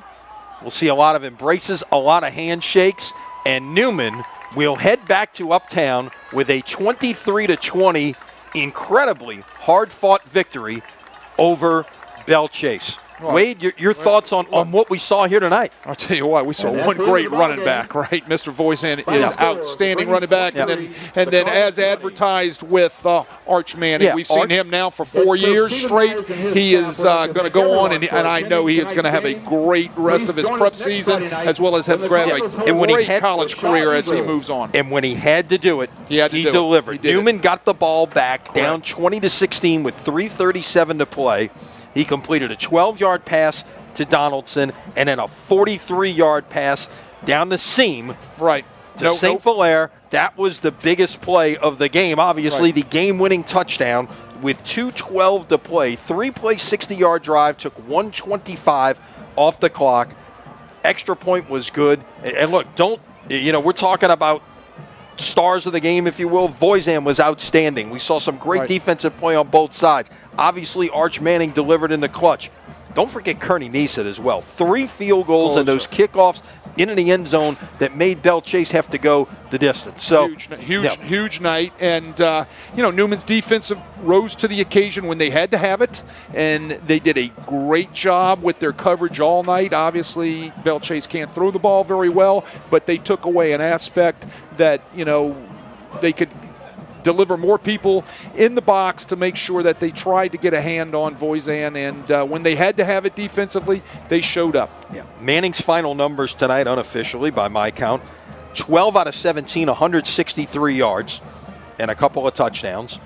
And for Voisin, 26 carries for 233 yards. So both of those guys as delivered, no question about it. Wade, this has been a lot of fun tonight. Great game. And we got another game for you coming up next Friday night. I don't know where yet, but we'll stay tuned to Crescent City Sports. We'll tell you where. For Wade Kaiser, for Chip Merritt, for Matt Merritt, and for our entire Crescent City Sports crew, I'm Lenny Van Gilder. Once again, your final score tonight, Newman 23, Belle Chasse 20. Until next Friday, so long, everybody.